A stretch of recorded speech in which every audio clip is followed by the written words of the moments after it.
Hello, everybody, and welcome to coverage of our second semifinals of the 2024 Fall Brawl Top 8. I'm Michael Hoyp. I'm joined in the booth by Jay Lansdaal. How's it going, Jay? Yeah, it's going all right. It's a nice chilly evening in Atlanta. I hear it's pretty cold up there too. Yeah, cold wave just moved in Madison, Wisconsin. So I'm trying to spend as much time inside. Not that that is different than pretty much any of December. So, but yeah, we'll heat things up with a nice match of Magic with the semifinals. We have Replenish piloted by Cameron, and then Survival Rock. So a nice little bit of spice. At least I would guess this deck is very new to me. It sounds like some people have seen it at least on Magic Online, or maybe it's been making some waves in some paper tournaments. But to me, this list is very new. So I don't know how familiar you are with the Survival Rock, but I'm excited to watch it. Yeah, I've actually shuffled it up a few times. So Phil, I'm blanking on his last name. It's not in his MTGO name, but a Phil that played it a few times on MTGO, won like 2 challenges in a row. And so there's been a bit of discourse on the Discord about the deck. People have been trying it. Then in the Eternal Weekend in Europe, a variation on this. But pretty close to it, like made the top 8 or won the event even, I think. So the deck has got some legs. Okay, so yeah, it'll be interesting to see. And this is also like one of those type of lists that I feel like this is the infancy, and it definitely has a lot of like branches that you can go of like how you want to build it. So it'll be interesting to see how the deck evolves in the near future. But let's just focus on the present now, as it's just as exciting. So let's take a quick look at our players. So Cameron is out of Charlotte, North Carolina. He's the second seed in our top 8. He went 8-0 in the Swiss in the batches. So he went 4-0 and then 4-0. His Replenish deck, he says it's favored against red aggro and mid-range strategies and struggles against Stifle Knot and control decks.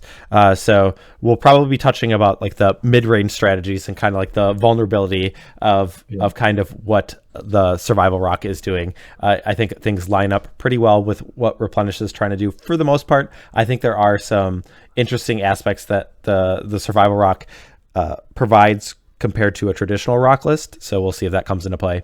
But Cameron noted the sideboard MVP as Fact or Fiction, which again in this matchup could be something that could be a big role player. So yeah, for sure. I'll move to Brian. So out of Trumbull, Connecticut, he had a 7-1 and finished as the 6th seed. Again, we talked about the Survival Rock. Says it's favor against most blue, combo, and burn, but struggles against Replenish, Oath, and Goblins. Though I will say he faced off against Goblins in the quarterfinals and was able to take that down. So maybe, I mean, like, it's one thing to say that a matchup is bad, but like, obviously you still have to play a game of Magic and things can happen. And I mean, also I will say, maybe seeing the lists, then you can kind of say like, all right, this is how things are going to play out, and you have a little bit more of a solid game plan, and maybe that changes some things, especially with a card like Survival of the Fittest, which gives you a lot of agency in terms of what exact card you want to get. Is it right for this moment and kind of thing. Yeah, exactly. And I never count out any deck that has 4 Duress and 4 Cabal Therapy with some sacrifice too. Like sometimes you just take their whole hand and they do nothing. Yeah. So. He notes the sideboard MVP as Tempting Worm. Does that one put enchantments into play?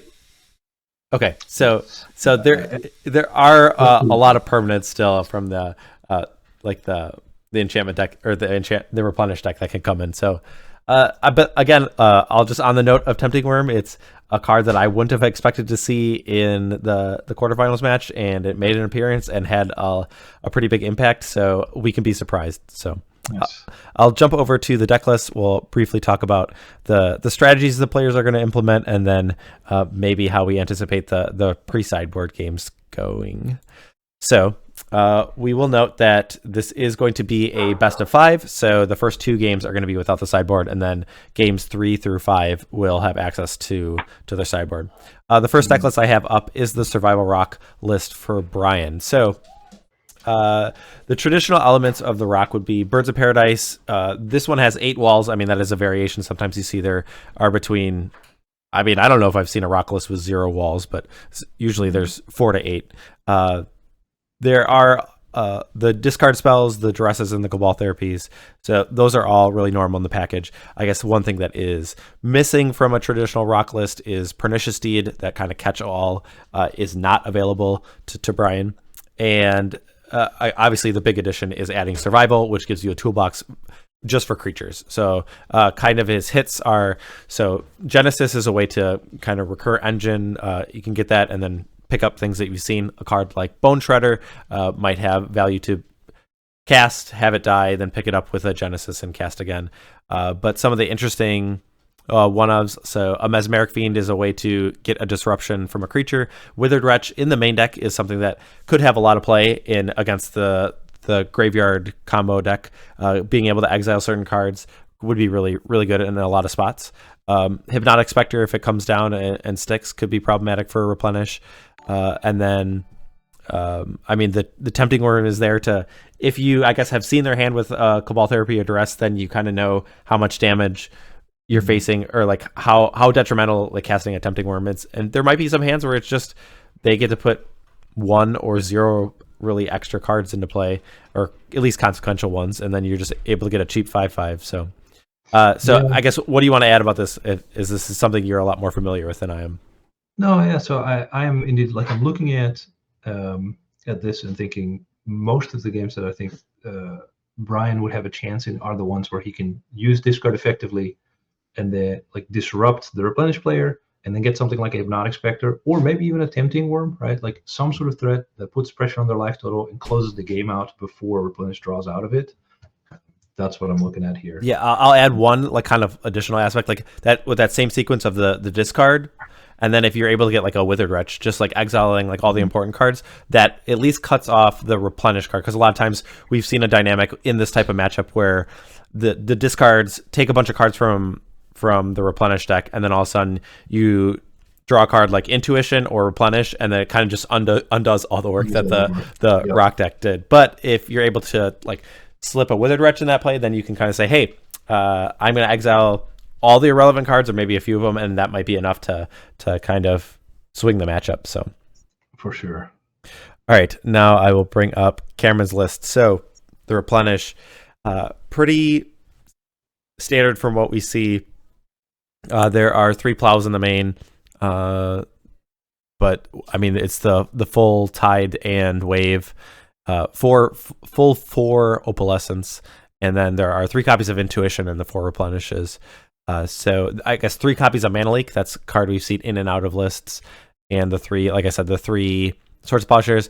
The 1 mana thing that stands out is Riftstone Portal. I know that's something that Cameron's enjoyed. Yeah. I guess life totals do matter in this matchup, so sometimes that gets discarded, and your Ancient Tombs or City Brasses or your Skycloud Expanses can tap a little bit easier. So what do you have to say about Replenish? I mean, not too much else I'll add. I do think like the Riftstone Portal is kind of sweet also, because sometimes like the Replenish deck has difficulty making double pips of things, right? So this does allow you to make double white a little easier, which will be relevant in this matchup, I think. Getting the Parallax Wave out on time, that can definitely do some work here. So I'll say it would be really cool if we saw a situation where like Cameron is only representing like blue mana or colorless mana, but then has like a Frantic Search and then is able to untap and then discards a Riftstone Portal and then like casts a Swords of Plowshares out of nowhere. That's what I'm hoping for. So. Yeah, that'd be nice to see. All right, let's jump down to the match. I will let our players know that they can get started. We have Cameron on the left. Let me just flip the orientation on our stream.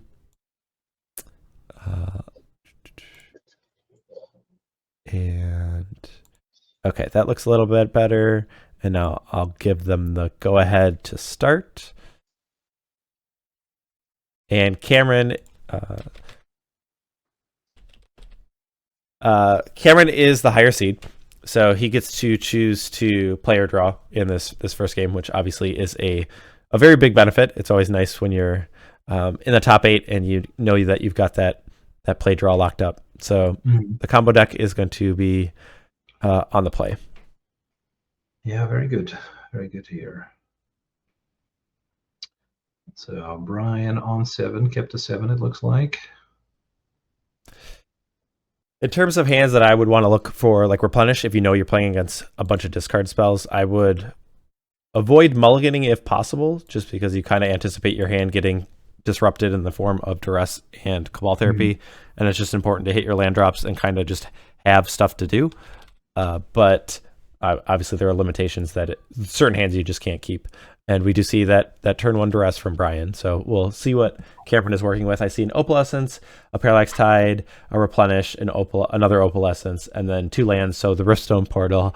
And we'll play this game that I love. Is it a Skycloud Expanse or a Flooded Strand? I think it's another Skycloud Expanse, but I'm not very confident. So yeah.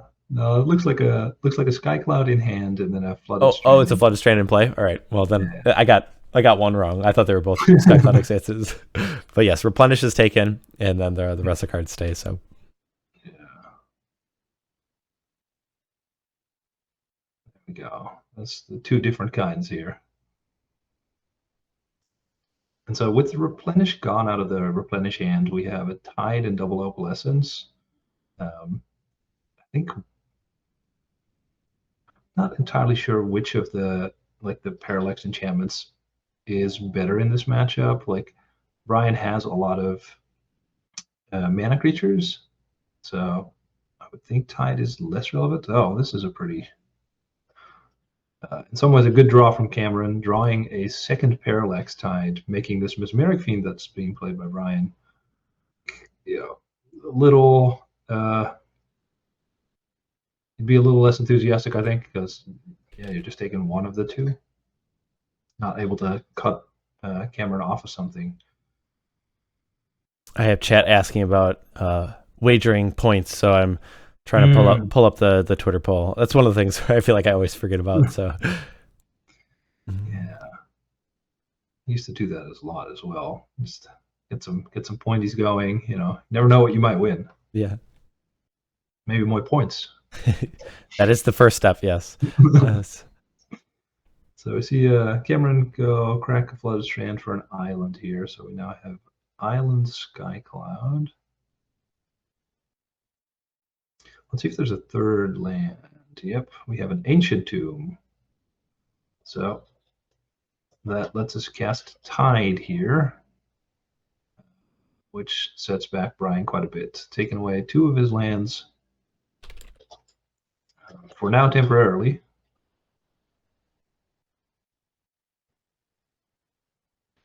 Cameron does take some damage here, so Cameron should be at 17. All right, I'll update that.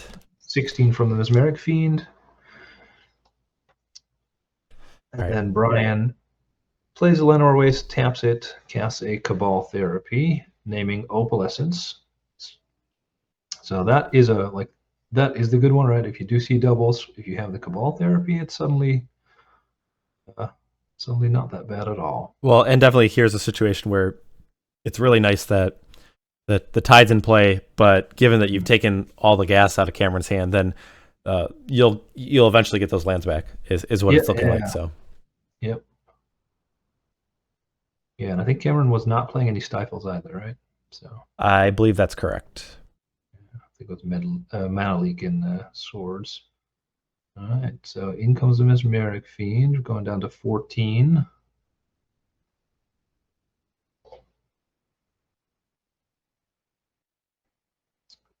Let's see if there's any more lands coming for Brian.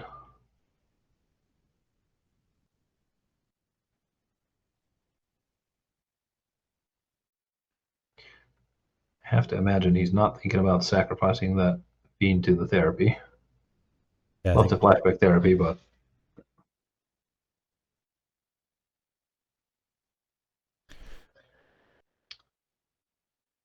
guess you theoretically could, right? You could sacrifice the Fiend, he gets back and then you just name the Tide. Yeah, that's always an option. So.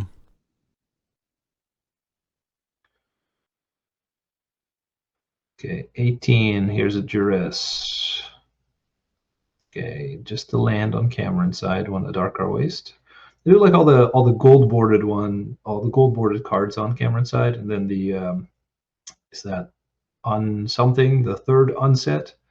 It also has like a gold kind of frame within the art. Yeah, that might be like maybe that's part of the motivation. But yeah, it's kind of cool. It's like once you have like the first gold border card, it's like, hey, now it's kind of cool to like trick out your deck with a bunch of gold border cards.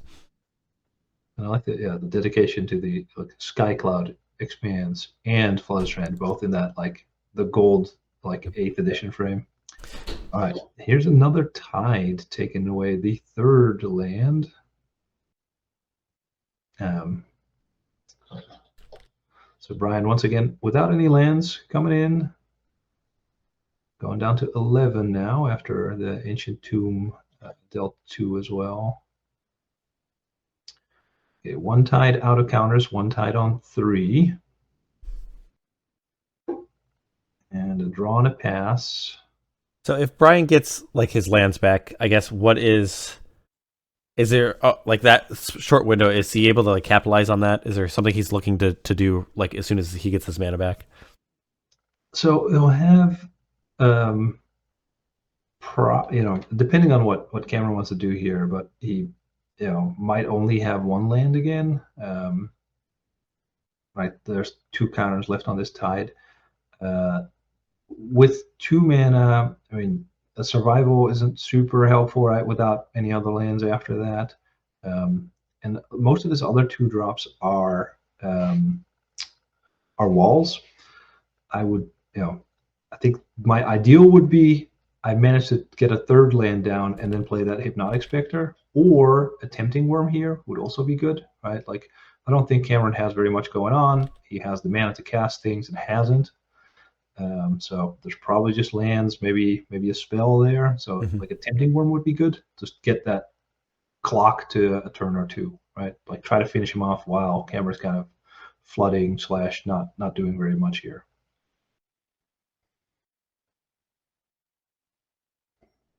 I don't know if I missed life. Do you know what the life totals are at? I think it's 10 at this point for Brian. And 18, I think, still for. Oh, sorry. For Cameron, 18 for Brian, and 10 for Cameron. Yeah. And so down to 9 here, off the Mesmeric Fiend. And there's this. So yeah. So Cameron did decide to take one of the lands away. So. It's kind of, I would say it's kind of funny how just like that 1/1 body, like how much damage has that dealt? It's like 5 or 6 or something. It's just it's really added up. I mean, I guess maybe Ancient Tomb has done the lion's share of the work, but like it's not inconsequential of having just like a 1/1 attached to your disruption effect. Yeah, no, exactly. And so we saw indeed the Cabal Therapy, and kind of like I expected, nothing really there. And now the Parallax Tide is out of counter, so those 2 lands for Brian are going to come back next turn. And Brian's still sitting with 5 cards in hand, showing that off with a die right now. Because he just hasn't been able to cast much. This one's more annoying. It's going to stop Brian from really getting damage in for a little bit. So here's the Parallax Wave. And I guess it would also unlock the ability to get back a Tide, which could be really relevant. Yeah, although Cameron would have to activate that wave, I think, before Brian hits his main phase, right? Because Brian can now just sacrifice that Mesmeric Fiend to a Cabal Therapy. That's a cost. Okay. So there's no responding to that. Like if he's the Mesmeric Fiend will be in the yard before priority is passed to Cameron. Which is something I would be interested in doing at this point if I was Brian, because I mean, otherwise, I mean, like the you're kind of denied the option to do it later. So yeah, and like otherwise, if you do let Cameron get the wave off, right, like and get the Fiend, he gets a Tide back, and then again you're stuck without lands for a few turns. Like that just gives, and here we see that. So sack a Mesmeric Fiend, casting Cabal Therapy. And so naming, I'm guessing Parallax Tide. And then everything's face off. So Riftstone Portal, and then I'm kind of guessing. I think it's a Flooded Strand. I'm not sure. Yeah. That Cabal Therapy should be in the Exile pile rather than the Fiend. I think that might be one. Oh no. Yeah, I'll send them a quick message. Yeah. Seems like he exiled the Fiend instead of the... Yeah, I think, well, yeah. But I guess that is one that, like, you... that's definitely the... Cameron definitely doesn't want that one flashed back to an extra time. No, exactly. All right, so here is a survival of the fittest, and there is 3 mana left over after this, so this could get a Tempting Worm here.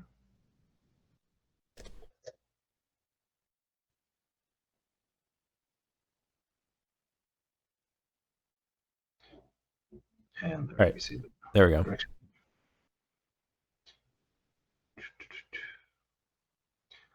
So we saw Brian tap Force here, looking to activate, I think, that survival.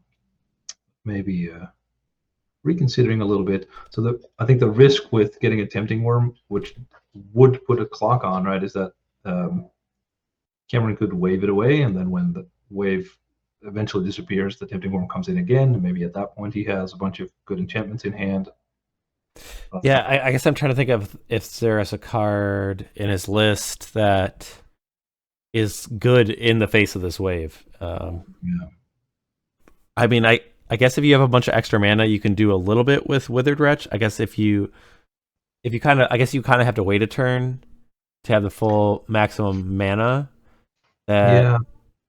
You spent 2, then you'd have 3 activations. I don't know. If you got rid of 3 enchantments, would that be... I guess you could get rid of the Opalescence. Yeah. So say I'd almost indeed think like so Wall of Blossoms, you know, just putting that out, like that coming back at some point isn't the worst, assuming you don't get comboed. Yes, I was say it's nice if it happens once, but if Cameron is able to put Parallax Wave and Opalescence, you can do that as many times as you want, so you're able to make the Wall of Blossoms continuously do that as many times as you want, so the opponent would just draw their deck and die. Yeah. That would be bad. Yeah, I was almost thinking like maybe a Search for a Wall of Roots could have been okay here. Just getting something on the board that builds up more mana. But yeah, all of it's a little tricky in the face of the wave. Yeah, so Chad has asked he's going to sack it to Therapy. And he didn't on this turn. I mean, he knew that Cameron's hand had just had 2 lands in it. So I think he's willing to say, okay, if you draw Opalescence right here, yeah, you can have the win. But there probably will be a point where you need to get rid of that Wall of Blossoms that is a liability. I mean, 2 are in the graveyard, so like of all things, it's kind of like, yeah, it's if he draws it, obviously that's really bad. But he could also draw Replenish, I guess, so there's 3 more outs, but yeah. So I see somebody ask, he has the Tide from the Fiend. He does not have the Tide from the Fiend. The Fiend was sacked to a Cabal Therapy, which then named the Tide. So there's 3 Tides in the yard right now. So we do indeed see here the Withered Wretch being found off of survival at the end of turn. Okay. Indeed, a little better coming into his turn now, where he can cast it and then use it, 3 times before a wave could potentially get it, possibly 4 if he has another land in hand. Also reduces, I guess, that Replenish is no longer like just a win now, like that it doesn't get back those Opalescences. I'm assuming that'll be the first card he would exile here. Yeah, and so there we do have an extra land there, so you get 4 activations. So you get 2 Opalescences and a couple of Tides potentially. So let's see. Here's a wave. He's not activating just yet, which makes some sense. Like might as well wait and see. You're not going to be able to get all of it anyway, so you might as well wait till the Replenish is put on the stack and then start getting stuff away or whatever. I guess seeing 1 extra card. I guess if they had, I was going to say if Frantic Search came into play, but I guess that really doesn't change anything. I don't think because it's targeted. I was thinking it was like Phyrexian Furnace. Yeah, something like that. But yeah, no. Okay, so another draw from Cameron, but not anything really, not being cast or anything, which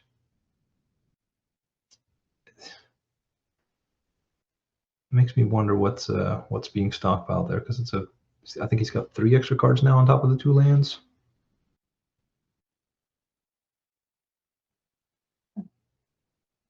So his cards that he wouldn't cast in this situation, so lands obviously is 1.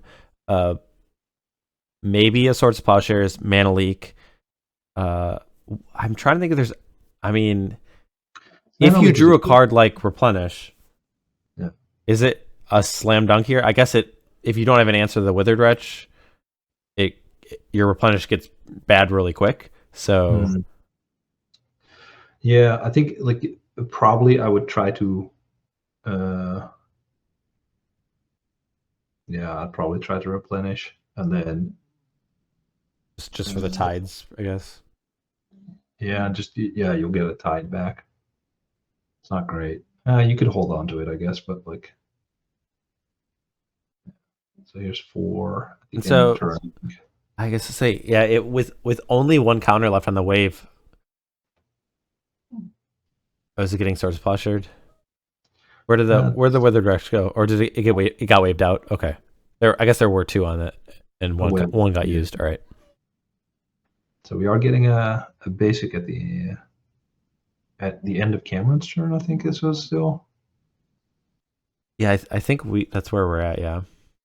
And so I guess this is a Frantic Search then. So we're going down to 6. Oh, this is probably not end of turn. This is probably just in Cameron's.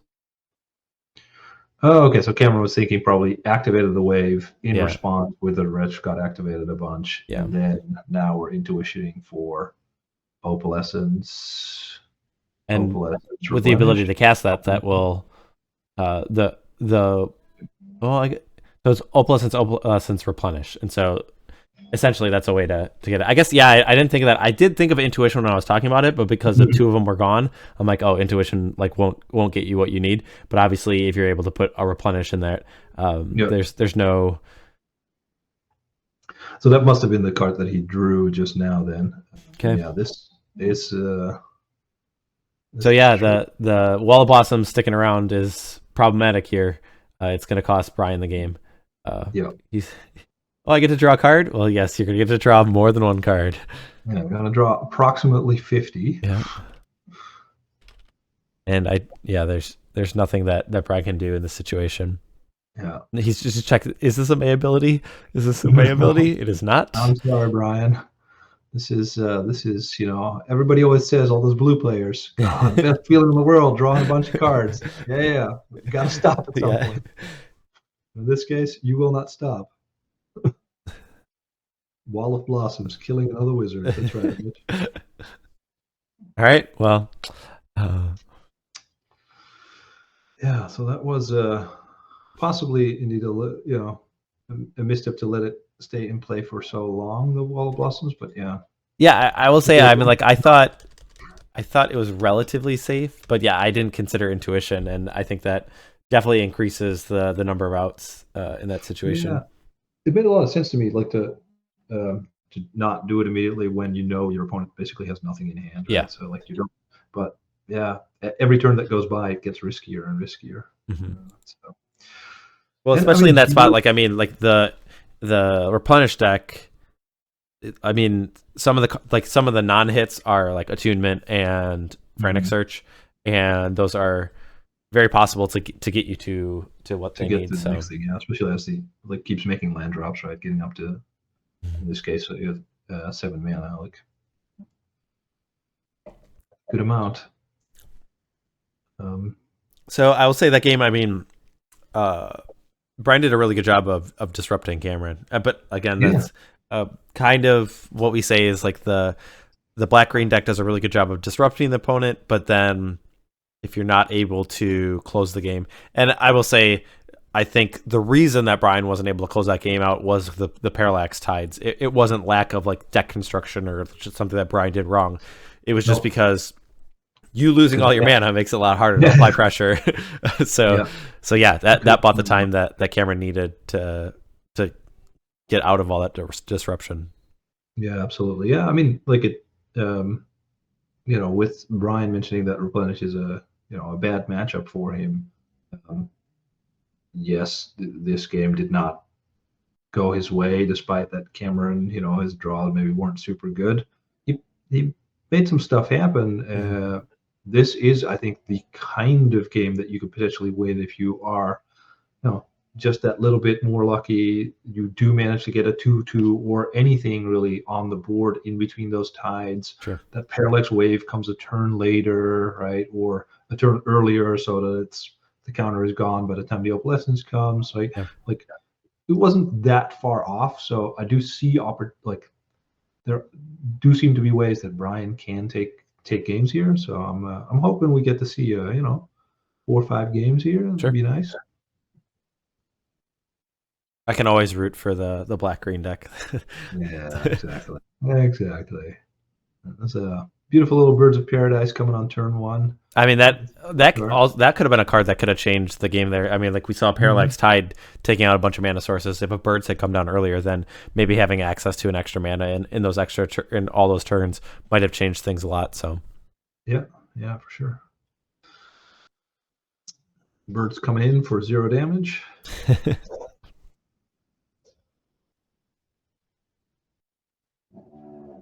It's about sending a message. Oh, okay. Sorry. It's a Cabal Therapy. Yeah, a little more strategic as compared to just an emotional play. Sometimes you gotta let them know who's the boss. I've attacked with Ornithopters before, so I know that feeling. Okay, so we see from Cameron here.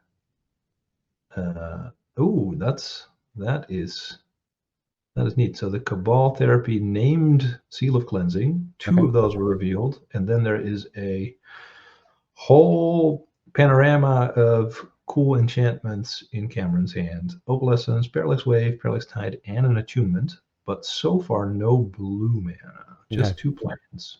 So yeah, looking at the hand with those 2 Seal of Cleansings, those definitely pair well with a lot of the cards that Cameron has in hand. But after those get taken away, the Replenish deck is sometimes joked as like the 4-drop deck because it's like the Tide, the Wave, Replenish, and Opalescence, and just all these cards cost 4. And here's definitely a situation where the hand is very awkward. I mean, some other people have commented on the mana base as well, and it's kind of showing its head. So I mean, obviously Replenish is a super powerful deck, but here we see some of the awkwardness coming into play. So we'll see if Brian can take advantage.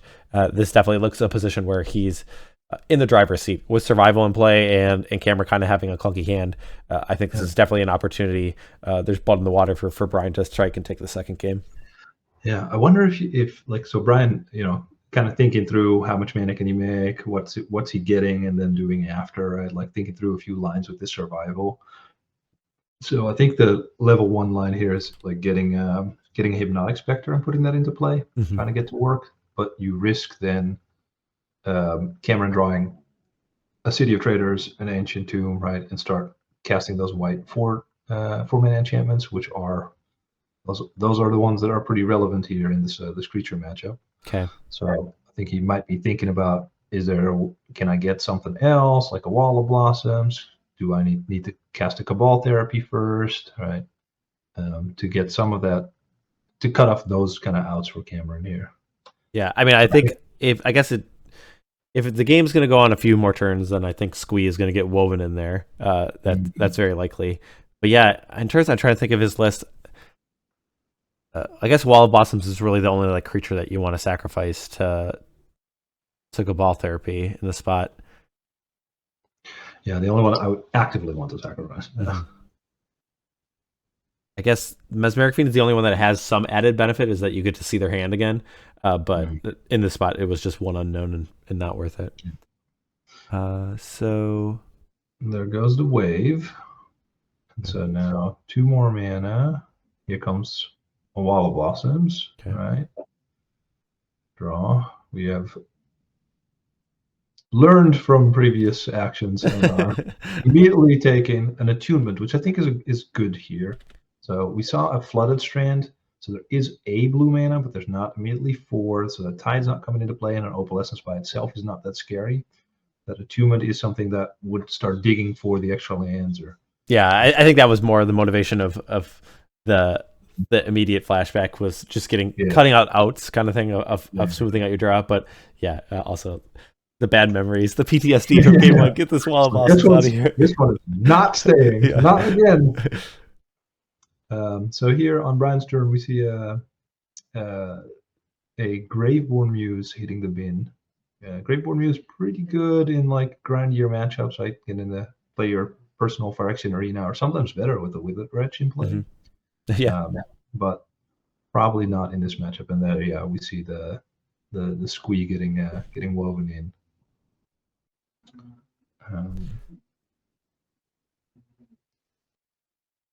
So Tempting Worm is like the most pressure for mana, but it does have that clause that it would be able to put these enchantments in play, and so I don't think that's an option in this spot.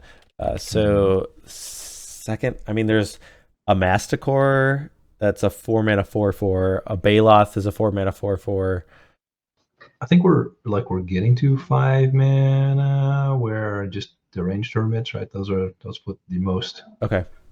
I think after the Tempting Worm power for cost into play, but this turn we're going to discard that squee for something, and so again I think here I might get a Hypnotic Specter. It's not the most power, but it is significantly like disruptive. Yeah, I would say like this is definitely a situation that. Okay, that's also another angle. Okay. Yeah, so the Braid's Cabal minion is the card that's gone. So I'll bring this one up. Yeah. So it does cost Brian a point of damage, I think.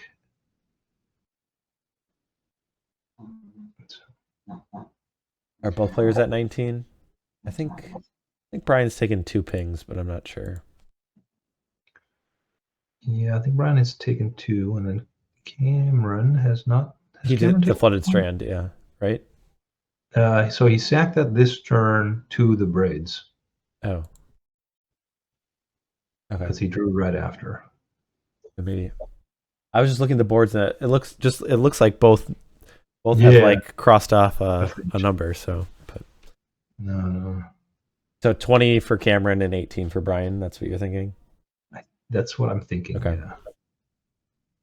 Not 100% confident, but sure. I'll try to keep track. I've been able to read Cameron's handwriting, but he hasn't made any.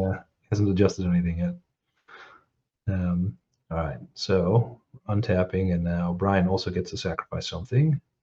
He is going to get his squee back, activate the survival, and then probably sacrifice that exact forest that he just tapped. So with the Braids, like I guess as long as Cameron isn't drawing Swords to Plowshares or land, I guess, from the spot, Cameron really can't do much, right? I guess he could play Attunements or Frantic Searches. I guess and Intuitions. There's a number of cards I guess Cameron can draw. Is there a way for him from this board state to really close things out? I'm not. Nothing's coming to my mind. I think again it's like the Ancient Tombs and City of Traitors that can bump you up to 4, which then get you to Parallax Wave potentially. This might be a spot where you just need to get Withered Wretch again and kind of like have one turn of being pretty vulnerable. Actually, even if you resolved the Tide, then maybe it would be problematic. But if you get to untap with a Withered Wretch and have the Braids, I don't feel like you're afraid of that much. Mm-hmm. Yeah. I like. So if kind of my main worry is that Cameron is going to draw like one of those soul lands, right, to make 4 mana, then I would want to attack hand, and that seems to be what Brian's doing here. He's getting a Mesmeric Fiend. And so maybe that goes first, and then the Withered Wretch comes after.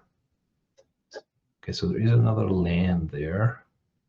I think you just take the Tide, and if you want to spend your land and card, you can put an Opalescence in play. But if this Braids is sticking, then I think you might be able to whittle Cameron's resources under to the point where he's not really able to cast the spells he needs to. Yeah.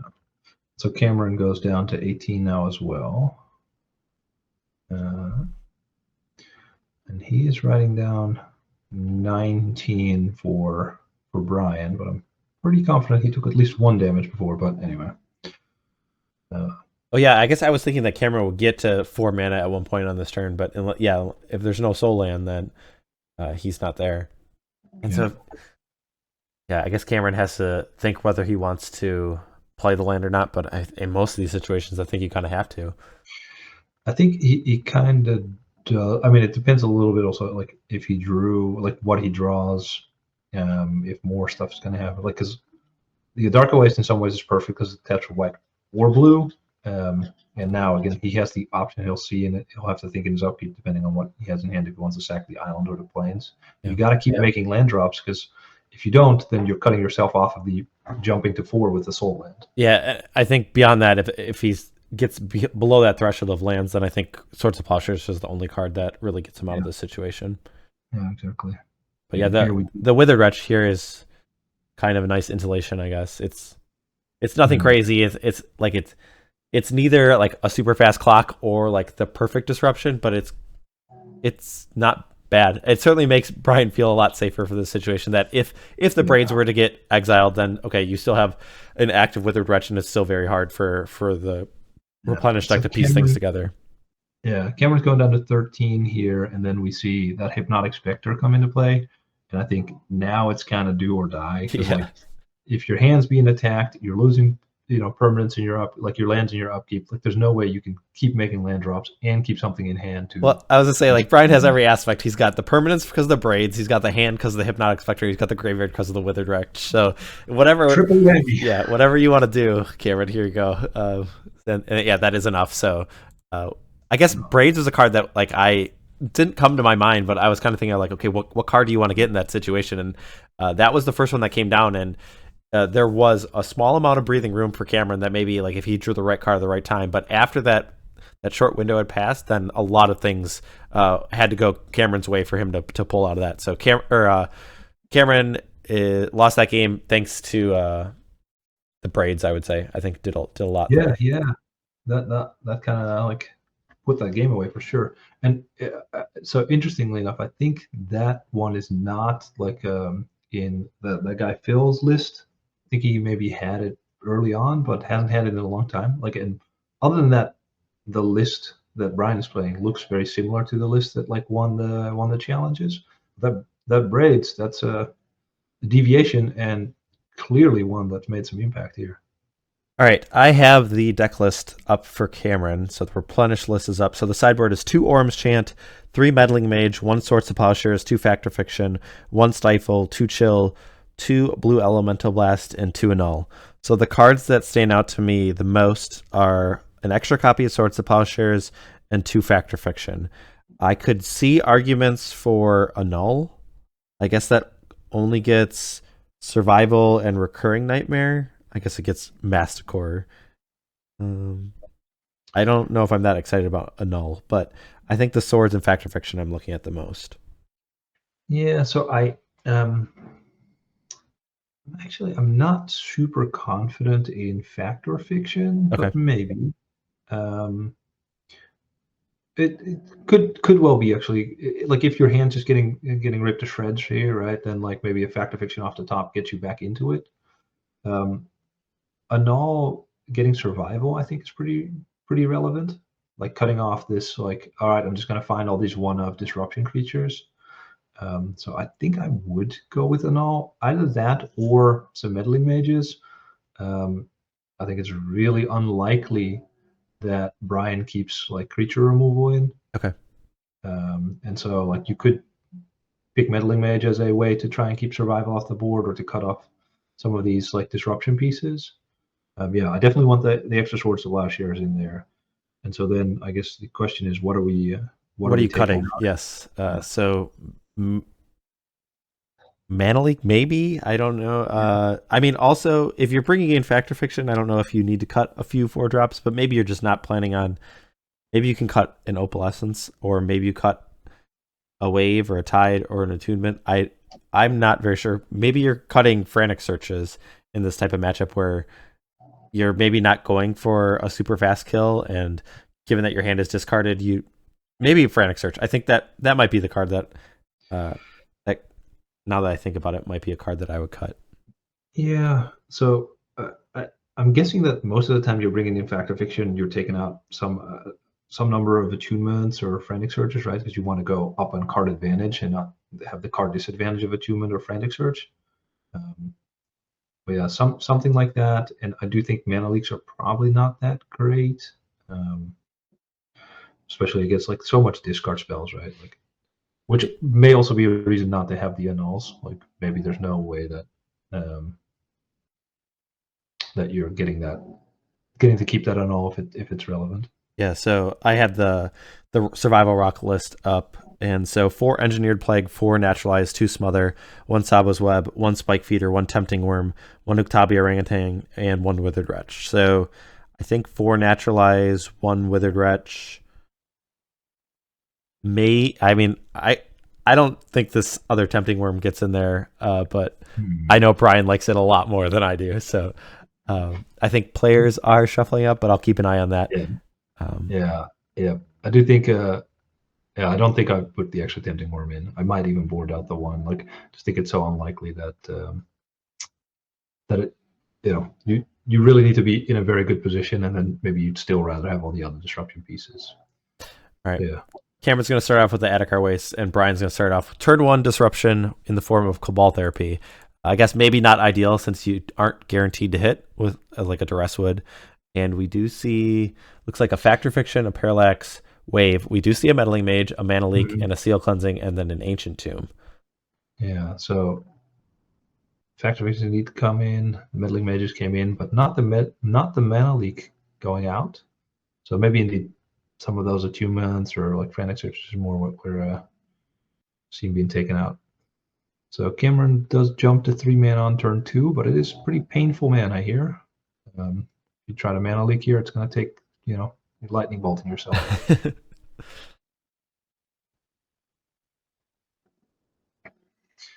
And Brian, now working with the information that there is a Mana Leak up, might choose to sequence his plays a little differently. Well, and this is definitely a hand where you can kind of take advantage because, I mean, Fact or Fiction does play into Mana Leak really well, but cards like Meddling Mage or Parallax Tide do not. So, all right. So we see Brian, with the knowledge that he had, he ran out the survival. So I would think that is an indication of his game plan can succeed without the survival in play, or there might be a second survival. Yeah. That he just needs to kind of brute force through it. So yeah. Or the stuff that he values even more, right? Like maybe he has a Hypnotic Specter that he wants to come out and play next turn, something like that. Yeah, survival is a high value card to give up here. So assuming there is something coming.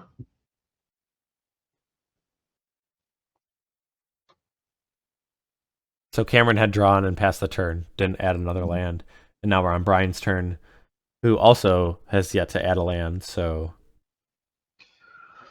it's another 2 mana getting paid here. This a Wall of Roots or a Wall of Blossoms or a Survival? Wall of Blossoms. Okay. So another potential reason to get rid of that or to cast that survival into the Mana Leak is like maybe you're thinking he might not even Mana Leak it because he has a Seal of Cleansing, right? Like, or you're never going to have that survival stick anyway because of the Seal of Cleansing. So, so we did see a land kind of being dropped there for a second, I thought. Thinking about, okay, going with a Adarkar Wastes here and a flashback of Cabal Therapy. So chat has commented of like that the Wall of Blossoms are still in board in this after the sideboard. And I will say, so I mean, obviously it's really bad when you just lose on the spot when they assemble Opalescence and Parallax Wave. But let's just say you don't have Wall of Blossoms in your deck. Like, I guess Naturalize could get you out of that situation. But in general, your deck is not very good against that combo to begin with. So like you might just be dead anyways. And just having the consistency of the Wall of Blossoms might just be worth the risk. Yeah. It is your best card to sacrifice to a Cabal Therapy also, right? It replaces itself. Like, it is hard otherwise to keep using these Cabal Therapies, and you do definitely need this disruption to try and stop Cameron from putting all this super powerful combos together. Yeah, the Cabal Therapy does get flashback. We're going to name Parallax Wave on this front. It does reveal, I guess, a Replenish and a Mana Leak have been drawn. Yeah. So I guess that also could have been a spot where, did that have, yeah, Cameron could have Mana Leaked. Could have, yeah. Yeah. At again, the cost of bolting himself in the face.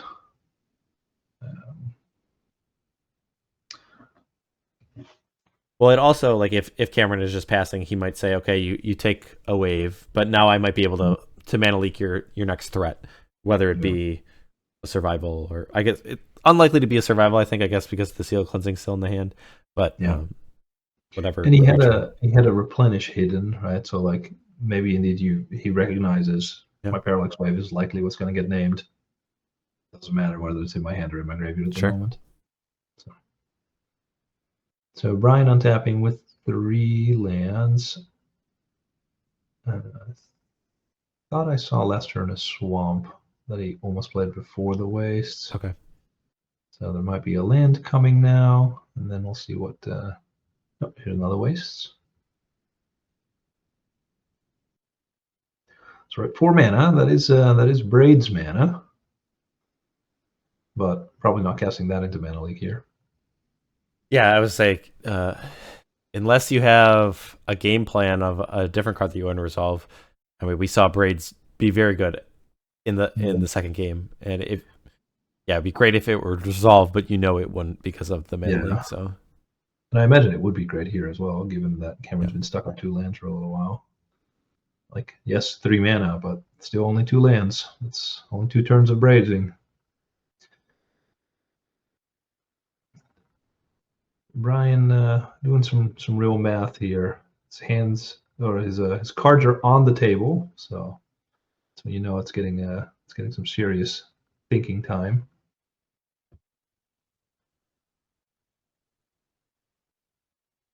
I guess that could be. I guess we talk about Seal Cleansing as a way to fight survival, but you do the option to cast it and then at least get a couple activations out of it, because the seal is not. I mean, first of all, it's not even in play, and then even if it was, you'd still have the option to get some activations. So I guess I was thinking survival is off the table, and that's not necessarily the case. Mm-hmm. But I'm looking at the deck list, and I'm just trying to think. It's not clear to me how I would sequence my activations from the spot. I think it's very like you're not closing the door very quickly, so I think maybe it would be try to clear a path for Braids. So I guess it would be Mesmeric Fiend Braids is probably what if I were to have a survival in play, I think that would be my path.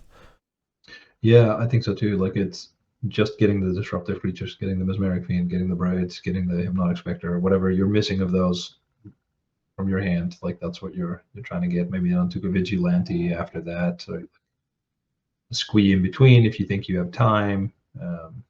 But here with 4 mana, I think you get 2 activations. So.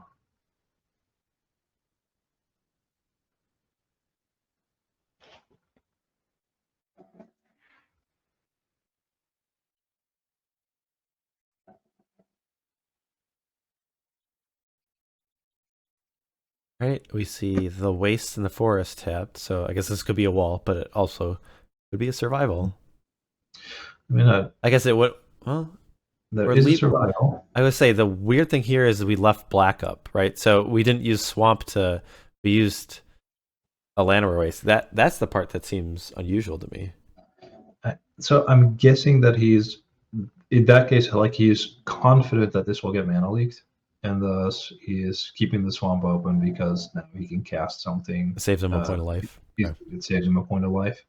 I don't know how relevant that point is against Replenish. Like, I personally probably would have just tapped my swamp because who knows, right? Like, I might be confident that this Mana Leak is gonna hit my survival. What if Cameron just forgets to cast the spell or whatever? Like, then I would definitely want to green up. Do you think maybe Brian's trying to next level and say, all right, Cameron's going to notice that I tap my mana this way. He's going to say, oh, I'm going to assume that the survival is going to get countered. So then Cameron says, all right, I'm just not going to counter it. I'm seeing 2 mana being tapped here. That survival is still here. Is there Elvish Spirit Guide that we don't know about in this list? Uh, Oh, okay, no, no, okay. the survival is going on. All right. All right. Different sequencing. Okay. A tempting worm. All right. Okay. So a card that Brian's been a big fan of, and we were talking about maybe even not being in the deck, is going to be cast here. Definitely could put a Meddling Mage into play, we know, and a Seal of Cleansing. And there's still one unknown card. Yeah. So neither of those two are particularly relevant, I think. It just, the risk here is that there was another Parallax Wave or whatever drawn, right? Then you'd feel kind of silly. What card do you think Cameron is most interested in naming with this Meddling Mage? So there's already 2 survivals gone. Otherwise, I probably would go with survival. Given that those 2 are gone. Well, I was gonna say a card like Withered Wretch, but then it's kind of like if you only have one copy. Well, I guess he does have 2 copies of Withered Wretch, but like maybe you're just more likely to draw the survivals anyway. So it would have to be a card that has more than 2 copies, I guess. Yeah, I think like Duress or maybe Therapy. Naturalize could be a card, but I guess from the way that this seems to be playing out, I don't know if I think you're kind of looking at a Replenish win kind of thing, like Factor Fiction into Replenish. I think is a likely path for Cameron to win this game. Yeah. Yep. So yeah, I like having the one Tempting Worm in the deck. I think is reasonable, right? Like it's always good to be able to find something that is cheap and hits hard when you know kind of most of the hand. So that is relevant. I think he would win the second one. He is a braver man than I. Well, I was gonna say, I think if you have one, and I think the second one makes more sense. Like the opportunity cost of having the second one is super low, because if you put one into play, then the second one is it's much more likely to then they're not just gonna like get you kind of thing. So I think if one's still in, I would guess that the second one's in. The second one's there also. Yeah, we'll have to see with them. Yeah. I mean that is true. Like maybe it's also like more a question of like what are you do you have too many dead cards or whatever. Mm-hmm. All right. Well, this Meddling Mage, whatever it named, is not too relevant anymore. I say life total is, I guess, really important from Cameron in this aspect. I guess when you have 2 Ancient Tombs in play, not taking 5 damage is a couple activations of those at least. So. Exactly. Okay, so here we have a Wall of Roots and a Hypnotic Specter. Hey. Hypnotic Specter also pretty good because that means it's hard to kind of hide that replenishing your hand, right?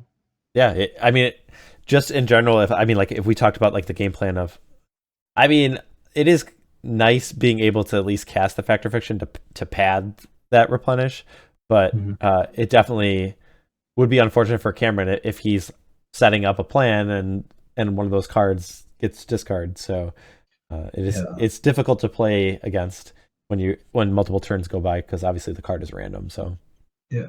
So here, I think we're seeing end of turn going down to 11 and casting something. Is it an intuition? I think so. We already picked up the deck. I don't think we've shown the intuition yet, but I think we all figured what was happening there. Okay. Well, so you can just get. So the replenish is just live here. This should just be game, right?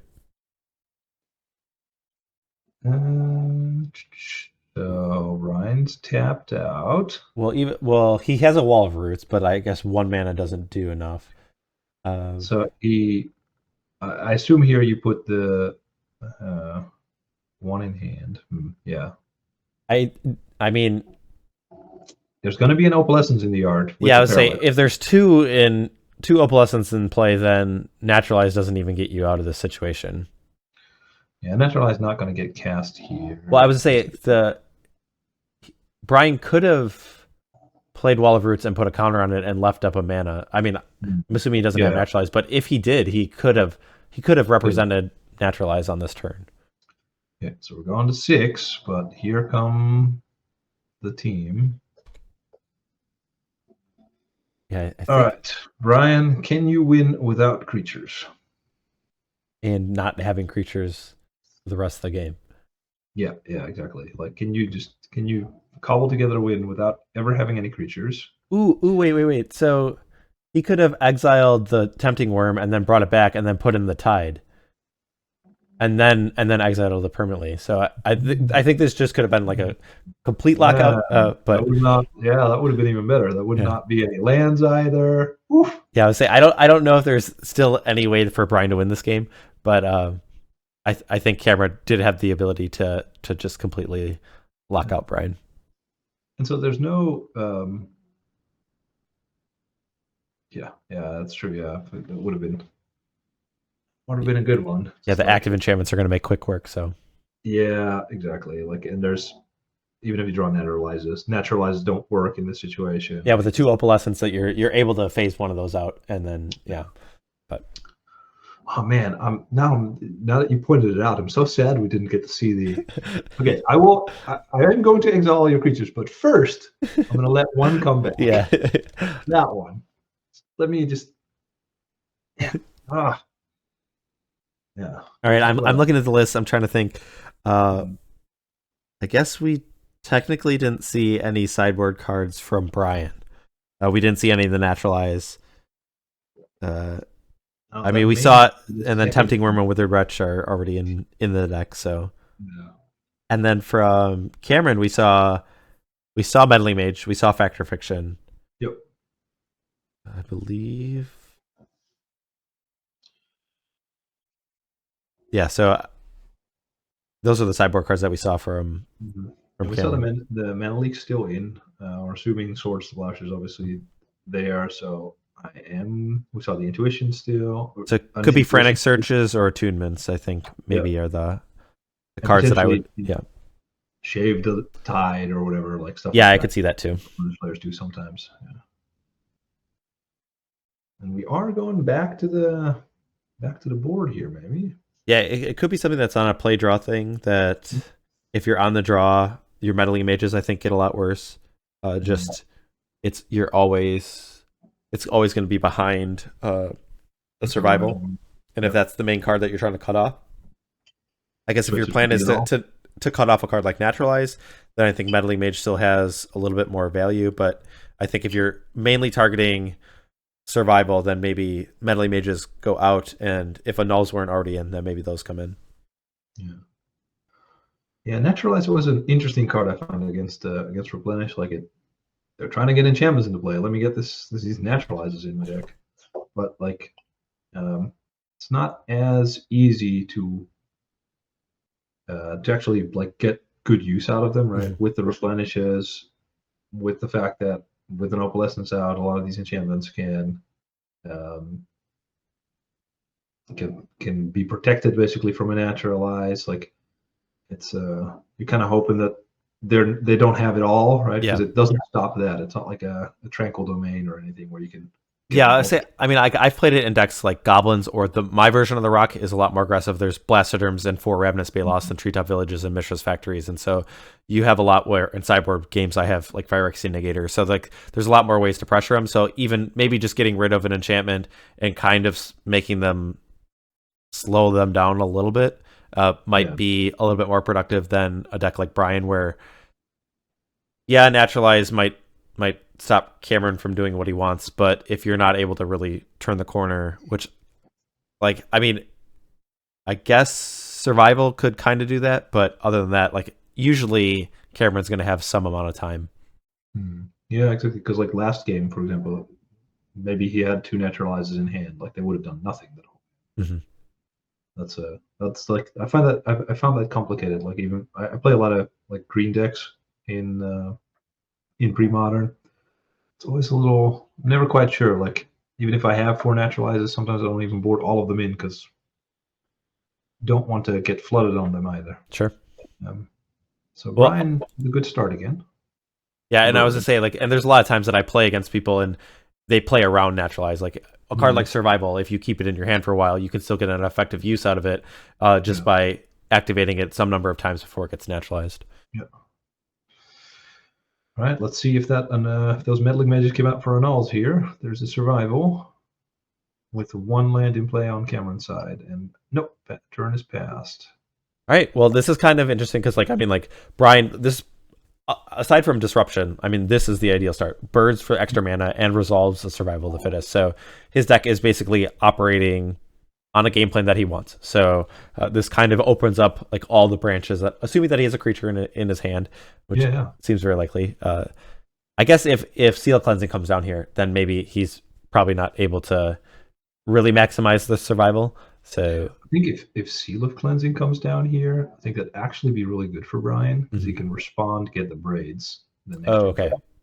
And that would be braids against 2 lands. Like you don't have to worry about the mana leak. Like, so yeah, you just think Cameron just needs to represent mana leak whether he has it or not. I kind of think so. Like yeah, that makes sense. I mean, yeah, given the deck lists and I mean, because yeah, I think that sequence would just happen. Yeah.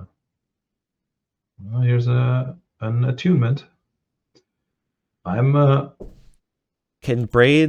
you sacrifice an enchantment to braids? I don't think you can. It's a creature, artifact, or land, as far as I know. Oh, perfect. Discard the natural squee that he had in hand. All right, are we gonna see it?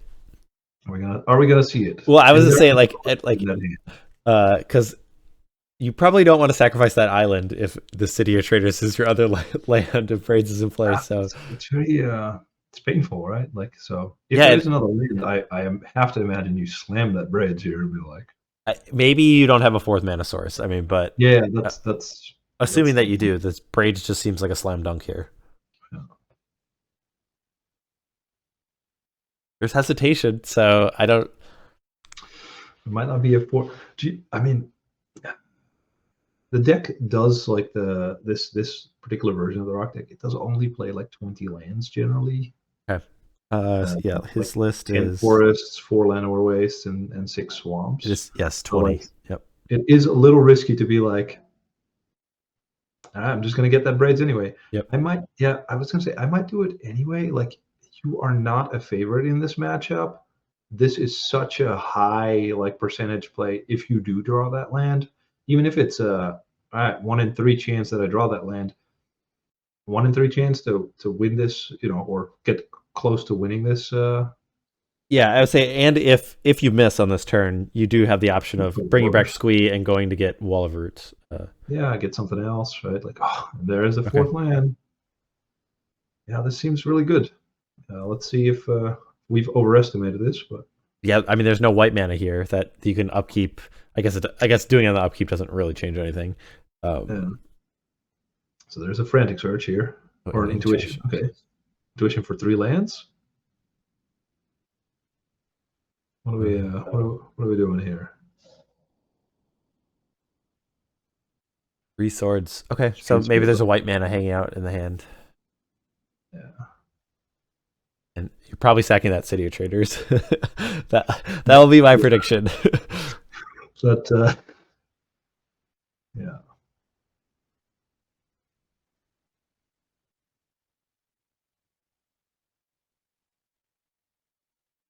All right. So 1 swords goes to hand. City of Traitors that gets sacrificed. Yeah. And then hopefully, like we see a plains here or an attunement activation for it. Yeah. Okay. I mean, this is still not guaranteed. I mean, it is. Yeah. Like 4 cards, but yeah. Swords can get the can we discard a Riftstone Portal, Ancient Tomb Swords? Here we go. Here we go. That would be good also, yeah. We're going to see it. I can feel it. Yeah, this is that Riftstone Portal moment, the moment to shine. Oh, I've tried so many stupid things with Riftstone Portal in this format. Like trying to have like a blue madness deck, and then like just have Merfolk looters and that kind of stuff, and then careful studies and frantic searches, and then discarding Basking Root Wallet and Riftstone Portal. Now I can pump him with my islands. I have 1 copy in my lands list for the Super Gauntlet, so we'll see if it can get sacked to a crop rotation to allow my Glacial Chasms to tap for mana. But yeah, that's good also. There is some thought being given to the large amount of cards that needs to be discarded here. Well, I mean, that doesn't necessarily mean that he doesn't have a plains, like, or a white source. No, It no, just is true, like true. you just have to still think about it. So, Still, it's a lot of cards that have to be discarded. yeah, for those rooting for Cameron, it still might be okay. So it does look like a land went in there also, which probably means that there is a but that is not a Flooded Strand. But is that land a Riftstone Portal? Well, I mean, we will find out if it gets. Oh yeah, I think it might be. Yeah. I think it might be. Is it? Well, I mean, we'll see if it gets tapped. I mean, it's good. You're gonna wait, I guess, if you're Cameron. You'll go to the upkeep, okay? Yeah, it's not a gold bordered land, so like. Yeah. He's teasing us. He knows the setup, and he's like, "All right, we're seeing some sweet things happen." Right, Mesmeric Fiend. Also, it'd be really funny if that was a sequence, but it's actually just a Flooded Strand, and it didn't matter anyways. But I think it is a Skycloud Expanse. Yeah, so I like it. So Brian did this last time also, right? Like tap the forest to activate the survival, and then sacrifice the forest. So it makes sense with the braids, but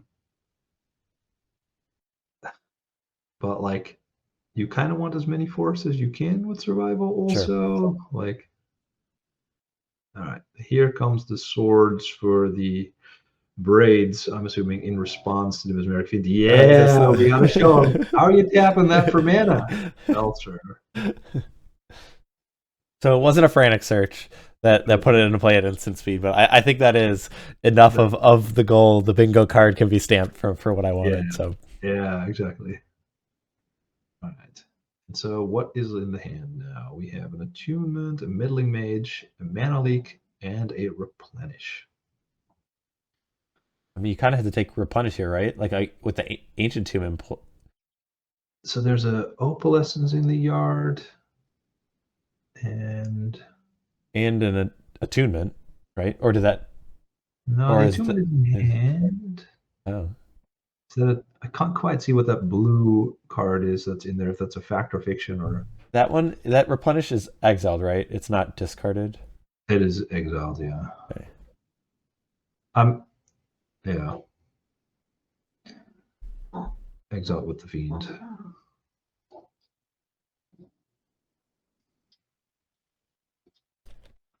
Yeah, I was kind of wondering, if that blue card is Parallax Tide, then yeah, Replenish makes a lot of sense to get rid of that one here. Otherwise, like, there's some argument maybe to be had for Attunement to not let Cameron draw out of this, but yeah, Replenish is probably the safe choice here. All right. Yep. So, out of immediate threat, I guess, from Brian's perspective, and so, oh yes, the braids is exiled. I was gonna say we could get Genesis to get it back, but I'm just looking at the list and trying to think, like, what is his next big heavy hitter? And it might just be. It's Hypnotic Specter, I think, at this point. Okay, yeah, or Deranged Hermit and just say, let's hope for the best. Yeah, exactly, yeah. It's either just put power on the board, or it's like your last disruption piece, I think, at this point, is the Hypnotic Specter. I'm trying to think what I like better. So, I guess it depends what Cameron does. Well, I mean, Cameron has some agency that he could be casting Meddling Mage and cutting off a certain angle. So that certainly could be relevant, that if Cameron is afraid of a certain line. Yeah. He also has the Mana Leak here. So, like, a Deranged Hermit, you might not be able to cast for a while. All right, so Ancient Tomb not gonna make him take damage thanks to the Riftstone Portal. So Attunement gonna come back into play. Yep.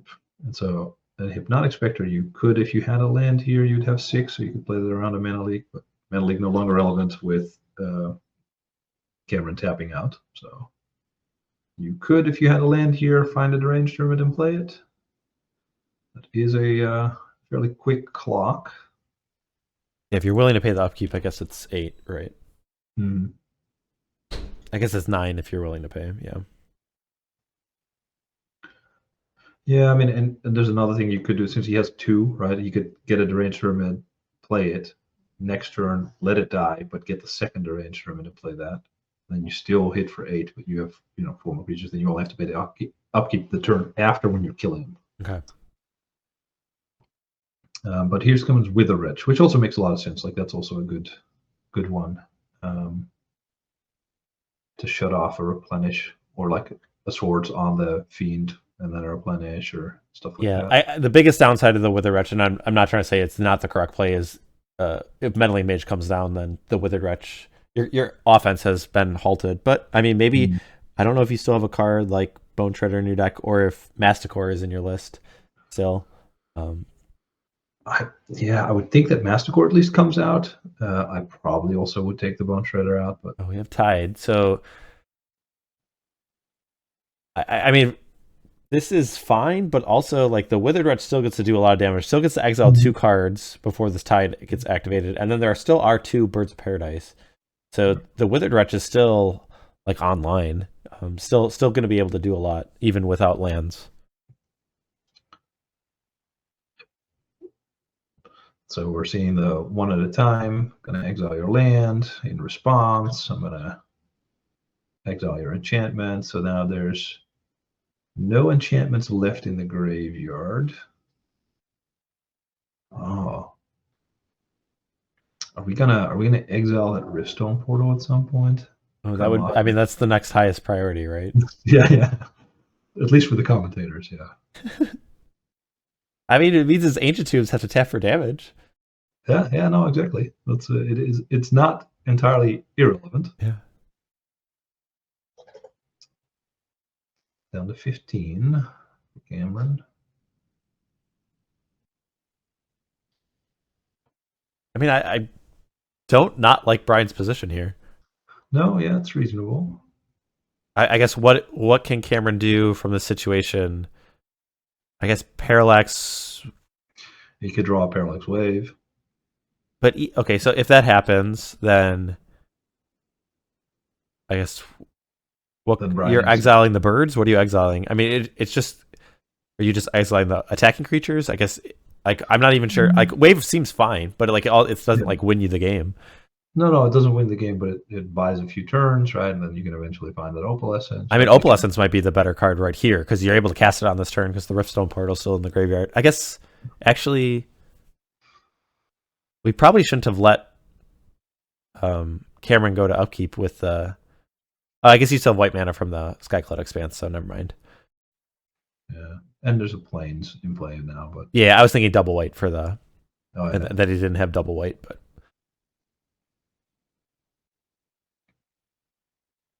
All right, so Meddling Mage coming down. I think in a past game, they had Cameron is naming Naturalize. Okay.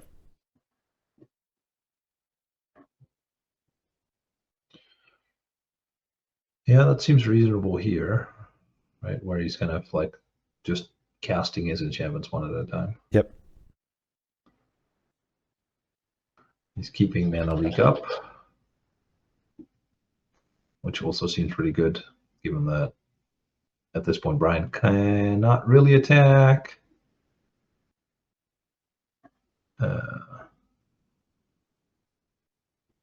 Yeah, I think I'd rather have that Withered Wretch in play.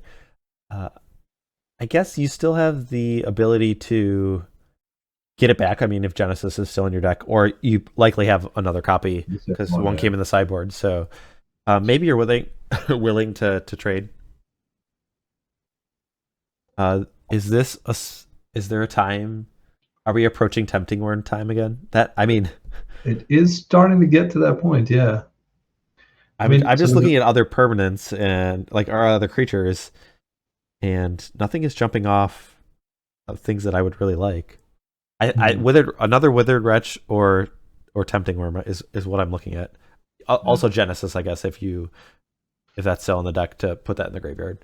Yeah, it needs so much more. Like that Parallax Tide needs to go away and give you your lands back before. Well, didn't he have 2 activations of? Didn't he have 2 birds untapped? I guess you could. Did he use the Withered Wretch? He did not use the Withered Wretch in the turn, no. So He was considering, I think, survivaling, and then ended up not. didn't survival at all? He didn't, no. But he had a squee in hand, right? No, Squee was in his graveyard. So, Oh, okay, okay. So I think it probably has a creature, but a semi-valuable one, right? Wanted Okay. to keep it for longer and just waited for the Squee. But by deciding that, forgot about, okay, but I can use the mana for non-survival stuff also, Sure. like Hypnotic Rich.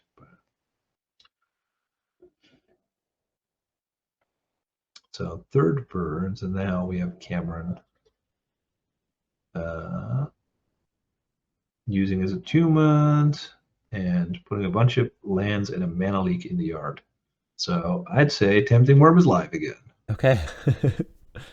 But yeah, one worry now is what are those 3 cards that are in hand, because we no longer know.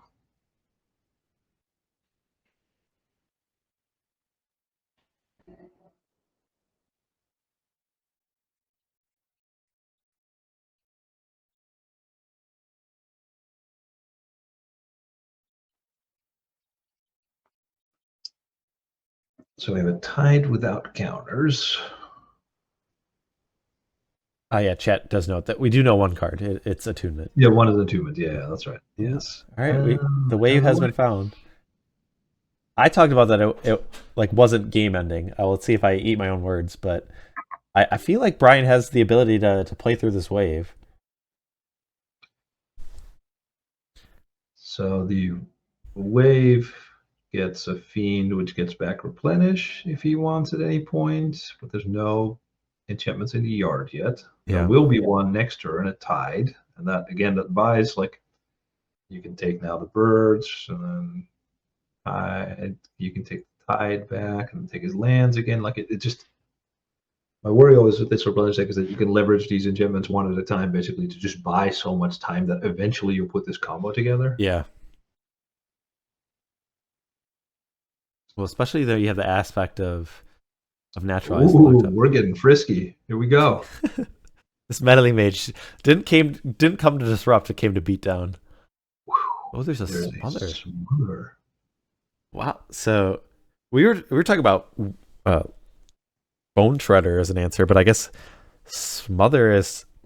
I think I prefer having a Bone Shredder.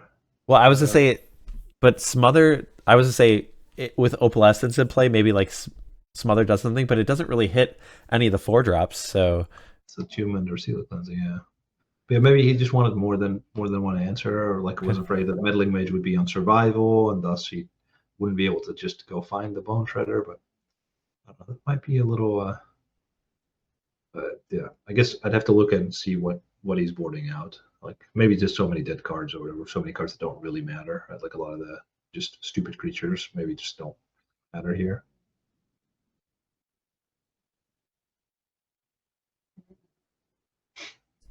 yeah, why is that survival if it is tapped? You know, maybe it's a way to remember your squee, your untap upkeep survival. Squee trigger. Yeah, I don't dislike that.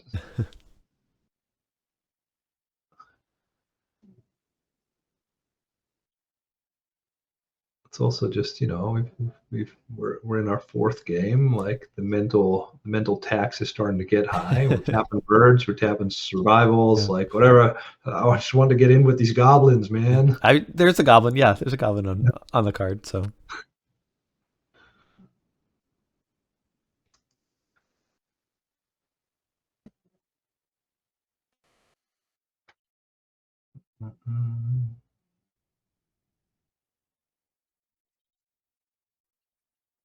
I think we're activating survival. Maybe it might also just be like, look, I'm activating this, right? Like this is what I'm doing right now. Visual cue for the viewers at home. 2 birds were tapped for Smother, and 1 was for this first activation. So we still have a second activation with the forest.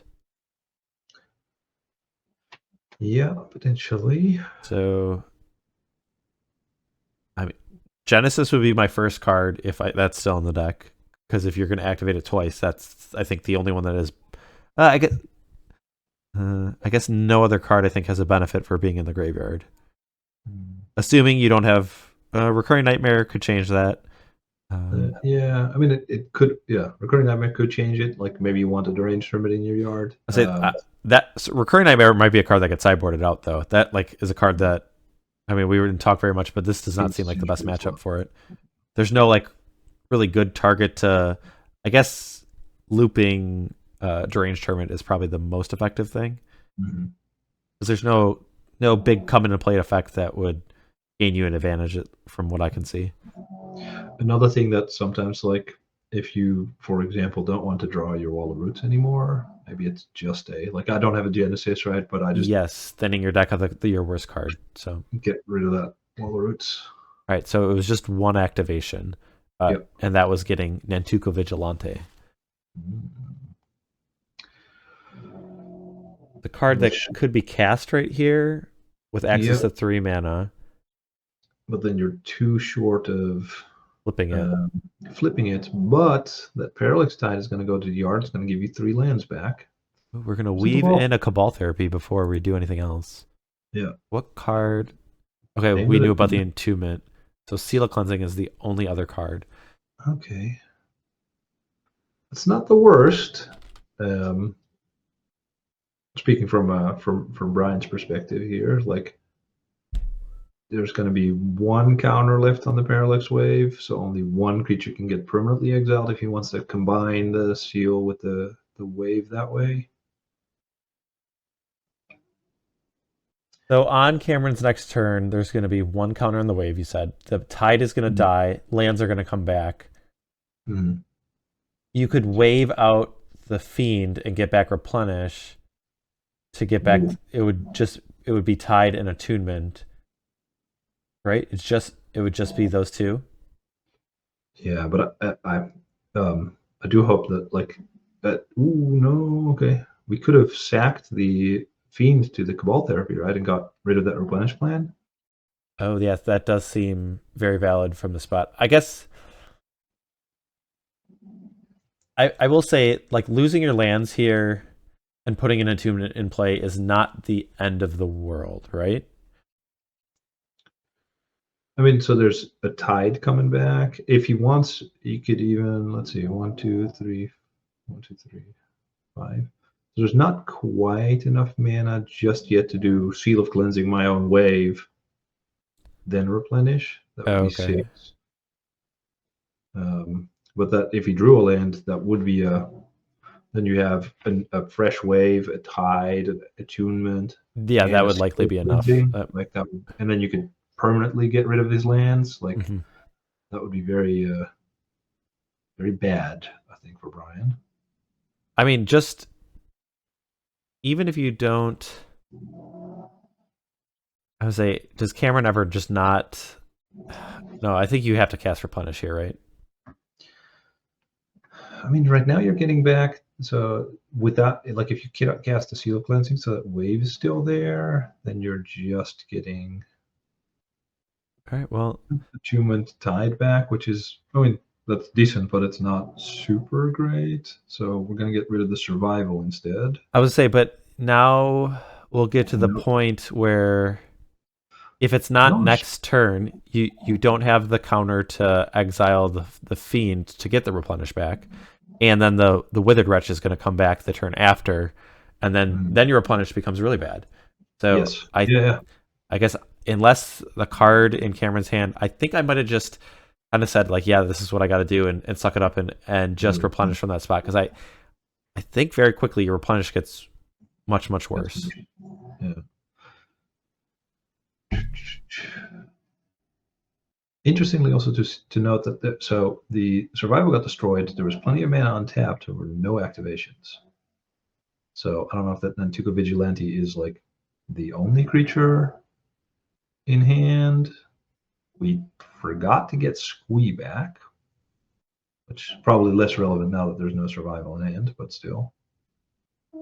It could be a card that you could run out and play to, or flashback to. I guess you kind of want the Mesmeric Fiend to die so you could name Replenish, but Yeah. Um, So here is a Annul. That one did come in. So now I think we're going to see that morph come into play. See 3 mana tap, 2 birds, forest, forest, and Adarkar Wastes up.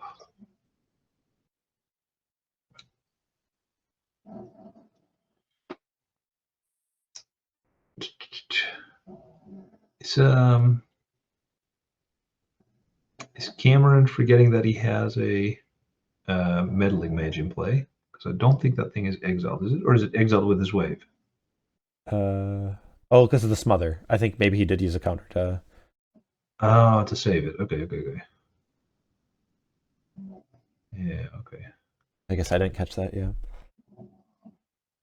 But yeah, so I will say again, Brian did not elect to flashback Cabal Therapy with the Mesmeric Fiend, which would give Cameron back Replenish temporarily, but then get rid of it. That would have been an option on that turn, but now it looks fine because now this upkeep you're going to get back Withered Wretch and have mana to activate it. So yeah, I think I would just. I guess Meddling Mage comes back. I don't know if that's irrelevant.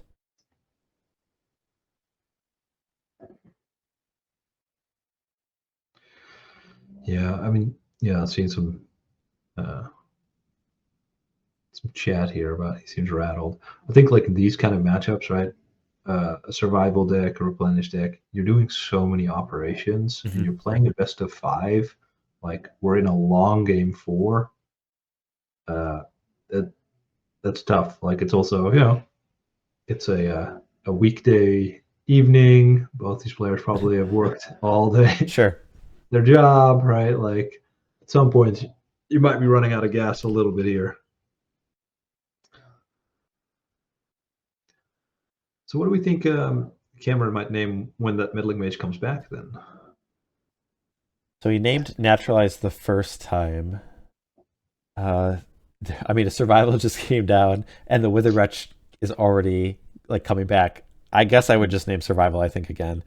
I guess you could name a card like Deranged Hermit or Tempting Worm or any of like the. You could name Cabal Therapy. Yeah, that could be reasonable since there was already one in the yard. Yeah. I'd have to think a little bit about like what am I. So from Cameron's perspective, how are we getting into this? How are we getting back into this one? Well, I would say step 1 is to get rid of Withered Wretch, but it would have to be really quickly because otherwise all your relevant art or enchantments are going to be gone from the graveyard anyways. Mm-hmm.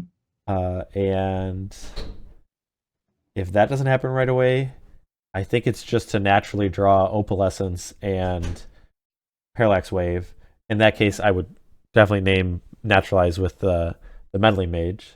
Mm-hmm. Yeah. Maybe Naturalize doesn't make sense here because I think your graveyard's not there, so I think you're just casting stuff here. And then you do want protection against the Naturalize probably. Chad has said that he needs Exalted Angel. Yeah, a couple of Exalted Angels would be quite good here. All different way to win. Although Brian is ahead of you, chat. He already got the Bone Shredder for the Exalted Angel. Well, I would say there aren't any in the list for Cameron. No, that was I know. Yeah. That was something that was opted in Danny's list, but Cameron did not play the Exalted Angels. Yep. All right. You said Bone Shredder was found? Bone Shredder, Okay. yeah. Right. A little bit of glare here, but it's taking down the Meddling Mage. Shredding some bones. Coming in for 5. So this puts Cameron down to 5. Okay, I must have missed. I had him at 6, so I'll take your word. Yeah. Yeah, Cameron has a draw step and doesn't find anything, and I mean that. Given the way that game started off, if it was birds into survival and those things resolved, that game felt a lot closer than maybe I would have thought. If you just told me, hey, the survival rock deck is on the play and it basically gets to do what it wants. Uh, it was it felt like it was very close to things going wrong. So I think that kind of shows why probably Brian thinks that Replenish is in general the favorite here, right? Like, yes, this is the in the dark. This is the start. Maybe you would pick a lot, right, with the yep. survival rock deck, like give me birds into survival, and he did. I think that turn. Did he also cast a discard spell? I don't quite remember, but I didn't think he did, but maybe I'm wrong. yeah, but yeah. To go back to one point, the the fact that he had that good start, but that does not bury the Replenish opponent. Like in many ways, you can do all the survivaling you want and get a bunch of creatures. Like that's not what the game is really about. Yep. If Replenish can control the disruptive creatures, right, the Braids, the Mesmeric Fiends, the Withered Wretches, if it can keep that under control, it will eventually put together this enchantment combo, Opalescence with Parallax Wave and or Parallax Tide, and like all the stuff that you did with your survival, as many deranged hermits as you might have made, just doesn't matter anymore. Right? Like as long as Replenish is not dead, if they put the combo together, then great stuff. And so like, yeah, I'm guessing the duress cabal therapies, those are really the starts, and the survival is there as a backup to keep the disruption going. All right, we are going to a game number 5 here. I think I see Brian shipping the hand back quickly. Okay. Wonder how many like adjustments. So we've seen now at this point from Cameron the Annuls also. There was an Annul there at some point. Meddling Mages. We have not seen the Frantic Searches anymore. We have seen the Attunements. So probably the Frantic Searches came out, and then again maybe some enchantment shave here or there. Because it's a between potentially the extra sword, which I'm guessing there probably is, and then the Meddling Mages and an Annul. Yeah, I don't know what other cards you cut. Yeah, a couple more than the Frantic Search, and then Ryan with Smother, Bone Shredder still there, or there after seeing the Meddling Mage, perhaps. Wonder if he went back for Game 5.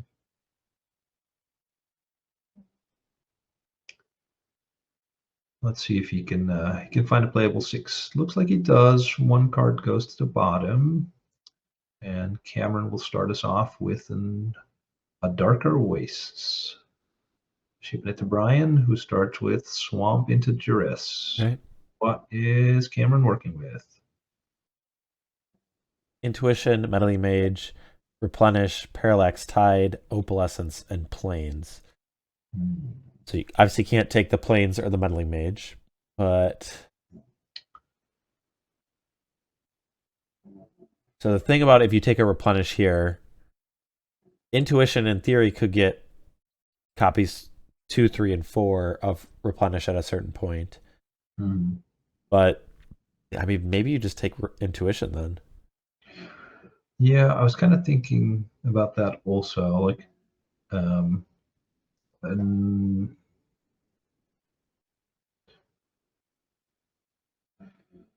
probably also depends a little bit on if you have more discard in your hand. Right? Yeah, or like how, like if you're able to do stuff. Yeah, the Intuition is taken. I definitely can see why that makes sense.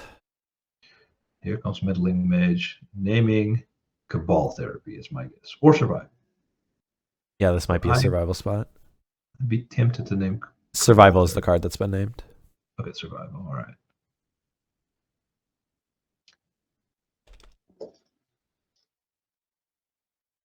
I'd be somewhat tempted, I think, to try and protect my hand here with the Replenish in hand.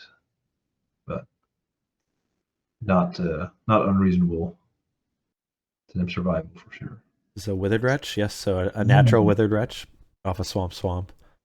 That certainly makes it a lot. The Replenish that would be in hand would be a lot less. Yeah. Yep, but I mean, I guess also like these first few turns, you're likely like tapping your mana, and not 4, like, and there's a wave. Okay. Ooh-wee. So if Opalescence comes down on this following turn, it's not game over, but it is certainly huge advantage to Cameron. Yeah. I mean, Do we have another duress therapy or mesmeric fiend? do you think Cameron's a little bit sad that he didn't name naturalize with that Meddling Mage now? Yeah. Yeah, and even like just now thinking like a duress or a cabal therapy wouldn't even do it because like there's also the replenish. Triple swamp.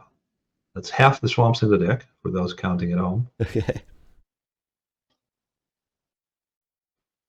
That is a bit of a show of force here from replenish. Like, come on and stop me.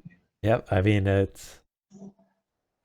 I don't even know if you would have dressed differently if I guess maybe you would have taken wave instead of an intuition, but yeah, it's really nice when the top of your deck is treating you kindly.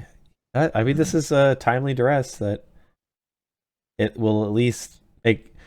And then a cabal therapy. Okay, I was going to say because one isn't enough, right? Okay. Like you can take the replenish or the opalescence, but both of those need to be gone. So luckily he had both.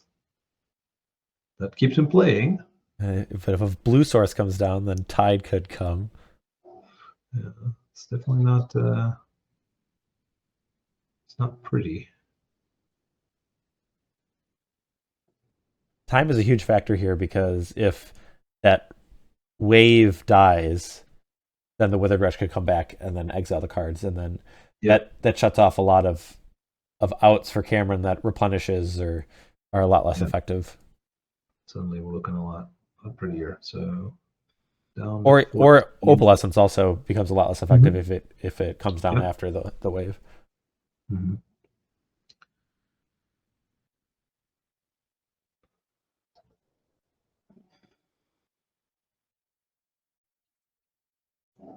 I've missed how many times this Meddling Mage has attacked. Is this the third time?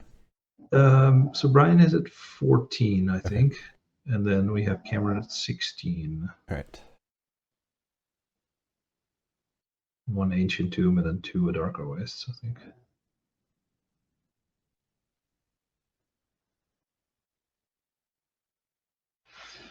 Yeah, Brian, a good amount of disruption, but that also cannot be the whole story. He's probably sitting with a number of green cards in his hand that are trapped there. Yeah. I guess if he has a green source and a Wall of Roots, then that's like a nice sequence that you're kind of able to double your green mana real quickly. Yeah. And so far, I mean, Cameron has not drawn much extra. He drew a blue source. That is... I mean, a painful way to cast Parallax Tide, but a way to cast it. Yeah. He declines to do so. Wants to wait for a green source to eat, I think.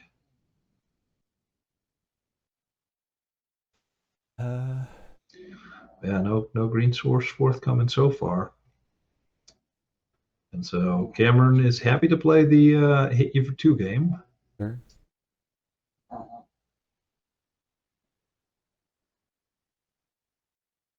But yeah, now you could Tide here, and then the Withered Wretch isn't even... It stops your Meddling Mage from attacking, but only has to take 3 damage thanks to the island that was drawn. We have an end of turn Smother. Yeah, in response to the Tide, I think, but okay. Annul leak will take care of that one. So there is some damage being taken here, I think. So 3 should be 4 damage total from 16 down to 12. Yep. Okay, first we'll get rid of the untapped swamp. I guess you just get rid of the others.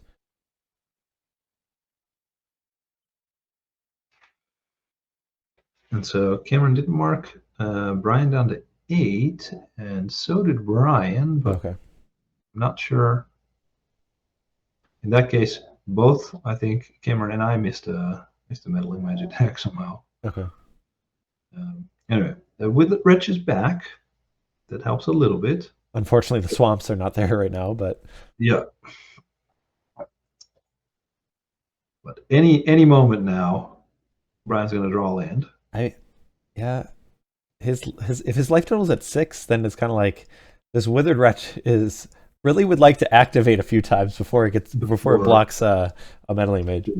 Or there might be other cards, but yeah, Llanowar Waste also an awkward card that if you are tapping it for colored mana at such a low life.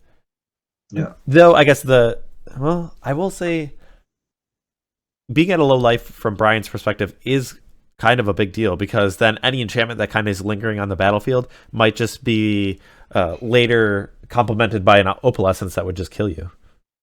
Okay, so we see here that the Llanowar Waste come down and is actually used to casting Birds of Paradise, which puts Brian down to 5, and then Withered Wretch is attacking.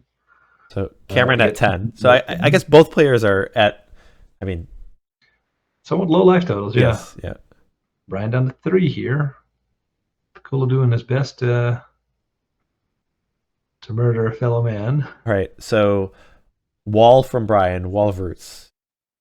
Yeah, just Wall of Blossoms almost even. I would say. It's a blocker. Yeah.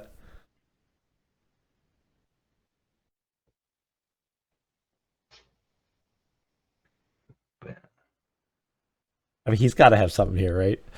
Yeah, I mean, it's also like he does have to. He doesn't have a lot of lands, but like he's got to start activating that Withered Wretch also, right? If you don't want to just lose to like a Replenish top deck or whatever.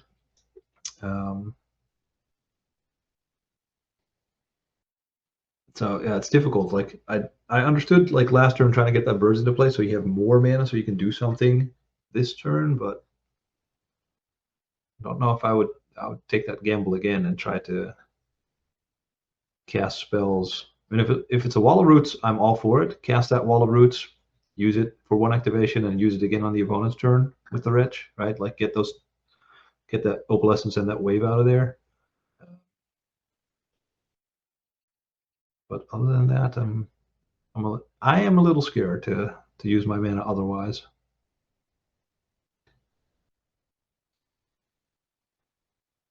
Because this Wretch might be on blocking duty very soon also. Yeah. So no mana being used here. The Tide goes away. So here are swamps. It's very, very good for Brian there.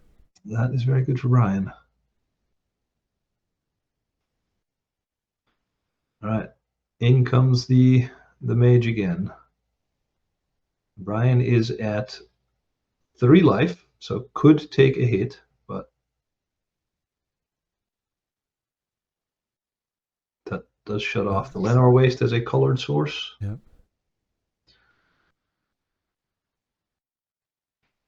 Oh, maybe we haven't reached damage yet. Yeah, I think we're blocking. Yeah, or we're considering blocking still. So at the moment, Brian's still at 3. I think he is blocking with the Withered Wretch. Yeah. Yep. Here we go. That one's moving up, and then before damage, we are exiling 3 enchantments. I mean, to me, that just means that because if you have like any sizable creature, though, I will say, first, his deck actually doesn't have nearly as many like creatures that trade or get in the way of a Meddling Mage. I think you want to keep that Withered Wretch in play if you can, but yeah, I'm going to 1 obviously cuts off a green source or green activation of Llanowar Wastes. So let's see. But we do get to untap with 5 mana now. Here's Survival. That's going to get annulled.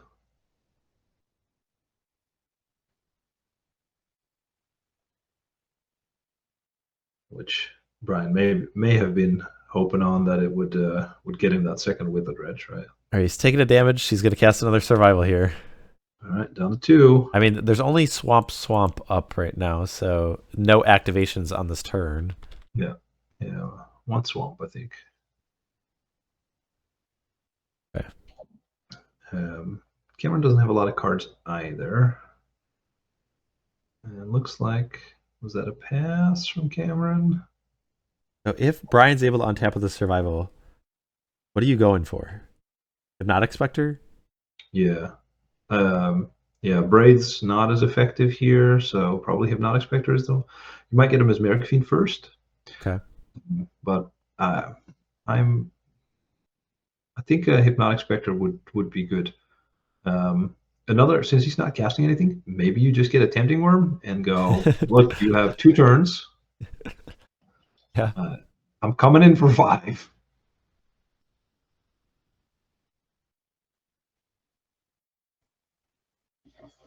I guess so. What cards is he likely to have right now? It could be Swords to the Plowshares. Mana Leak, he's an Attunement. Okay. Gonna use it right away. Well, he also he used the Ancient Tomb, right? Yeah, he did. Yeah.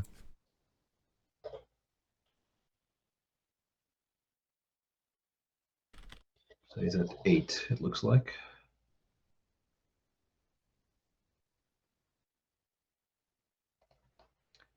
What enchantments does he still have in his graveyard? Does he have anything relevant? No enchantments, as far as I know. But if he has certain enchantments in his hand and is now setting up, potentially the Attunement does a good job of. Mm-hmm. Yeah, it does see a bunch of cards, right? He had some in hand, so potentially like an Opalescence or whatever could have been stuck in hand, right? Didn't want to expose it to a naturalize. I don't think he had a swords because he would have probably used it on either the birds or the Withered Wretch. Could have been maybe more land, but I'm kind of thinking it's like Mana Leak, Attunement, or something like that.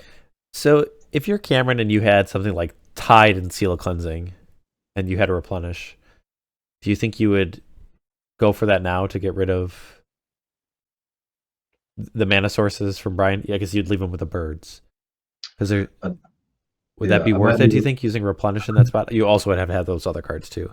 Mm-hmm. So an Ancient Tomb went away. Another land, it looks like. So maybe 2 Ancient Tombs and the Swords went away. Recast the Attunement going down to 7.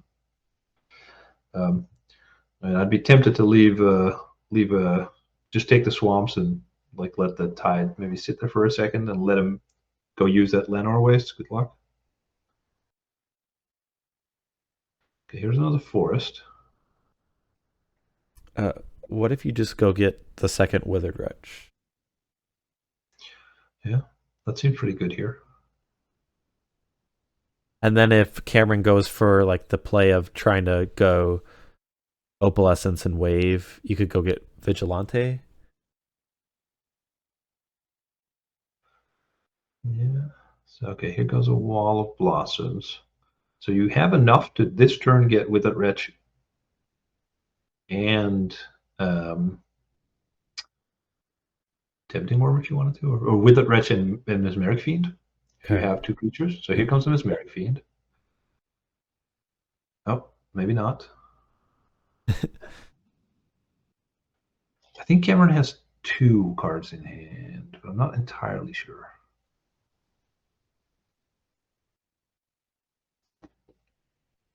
Would be pretty relevant, I think.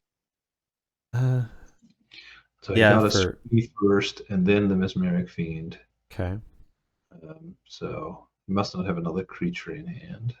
You're gonna get an Intuition, which in theory would have won the game, right? You would have been able to Intuition for the other 3 replenishes.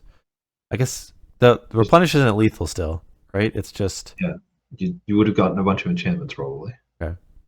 Yeah, I don't have a good tracking of what's still in the graveyard. There's no enchantments, so it's only stuff.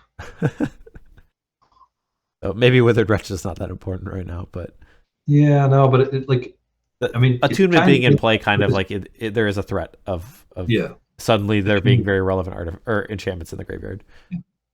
That looks like a lot of lands. Lands and Mana Leak. Okay. Here comes my Attunement again. Trying again. Yeah, but the way this game started out, I was not thinking that Brian would get out of this very easily, but Cameron's draws have not been super good. And here's a Naturalize on the Attunement, I'm guessing. Taking 1 down to 1. Okay. I guess. Do you activate the attunement here? To mill 3 random cards off the top of my deck. Yeah. So I'm gonna let some math genius figure that one out. Well, I was to say, like, if there is no graveyard disruption, then obviously the choice is. I think it's good. Yeah. I mean, I guess having intuition in your deck, it might change. There might be some corner cases, but my gut is yes, but I don't know. To put stuff in the yard, yeah. All right, we're putting useless cards in the yard. Useless. A lot of lands have been. A lot of lands, yeah. So there's a Seal of Cleansing and an Attunement now as 2 relevant enchantments in the yard. All right, so lands and mana leaks. Brian has this is tempting word time, right? Here we go. Yeah, this is tempting word. It's unfortunate that he doesn't have like anything that can just attack like with haste.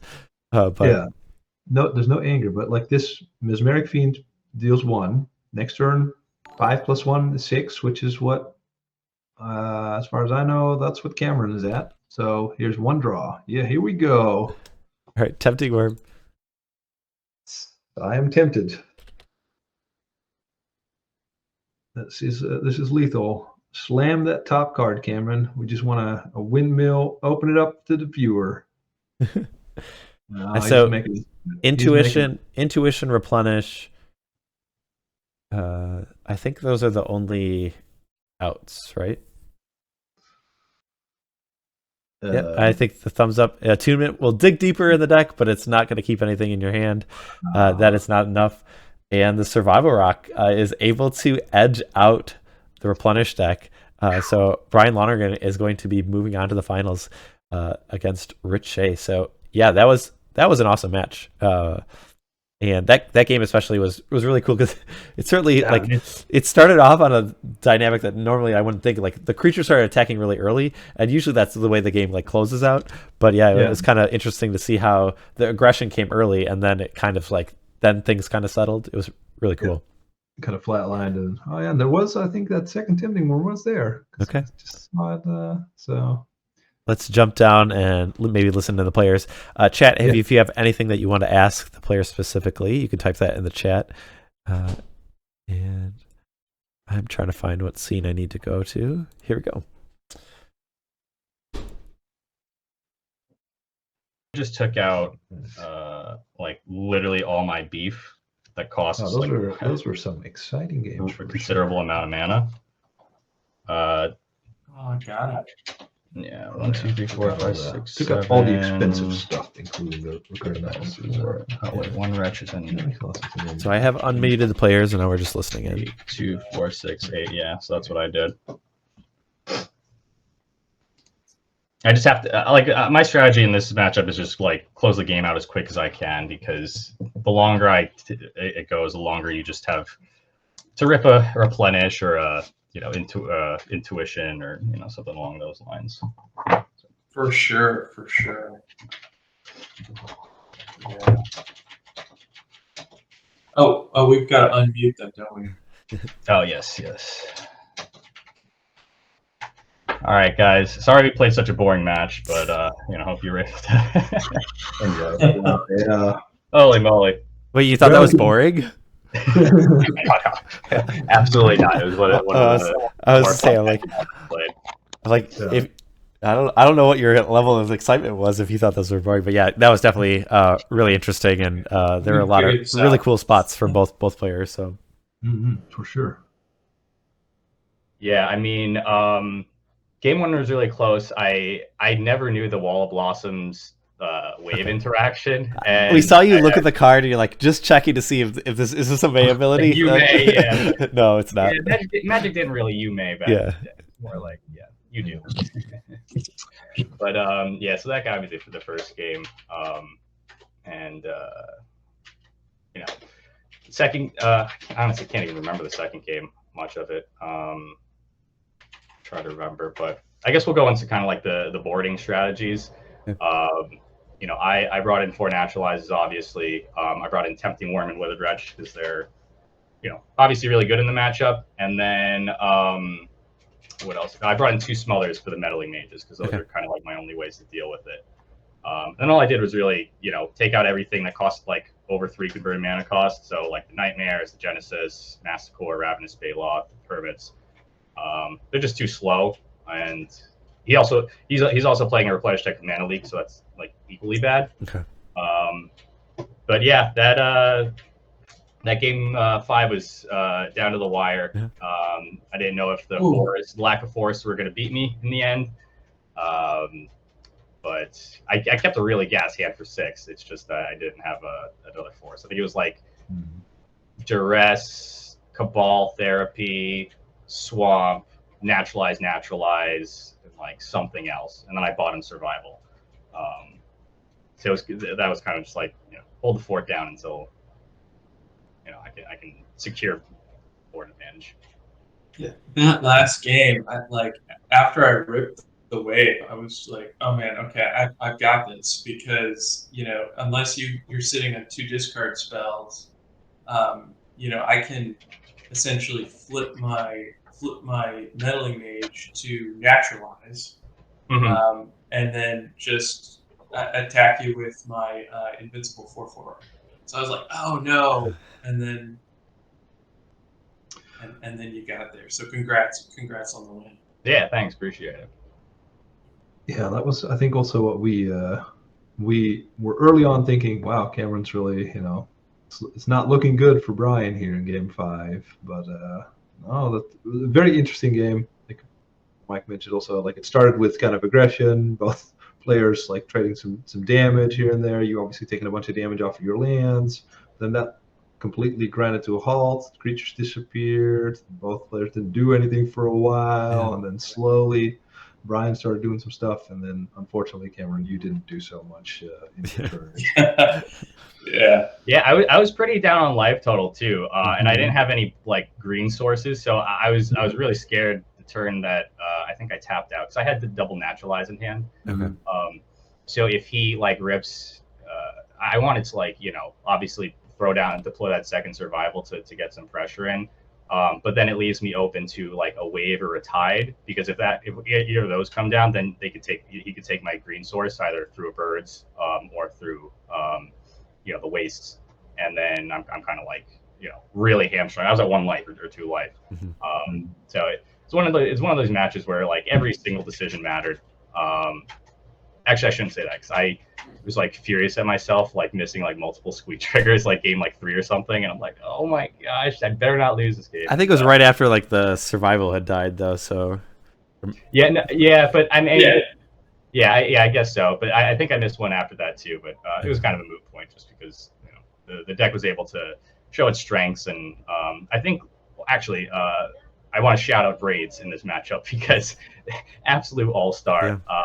It's one of those cards that I activate my first Survival. I'm like, all right, what's the game plan? Do I Mesmeric Fiend? Do I get a Hippie?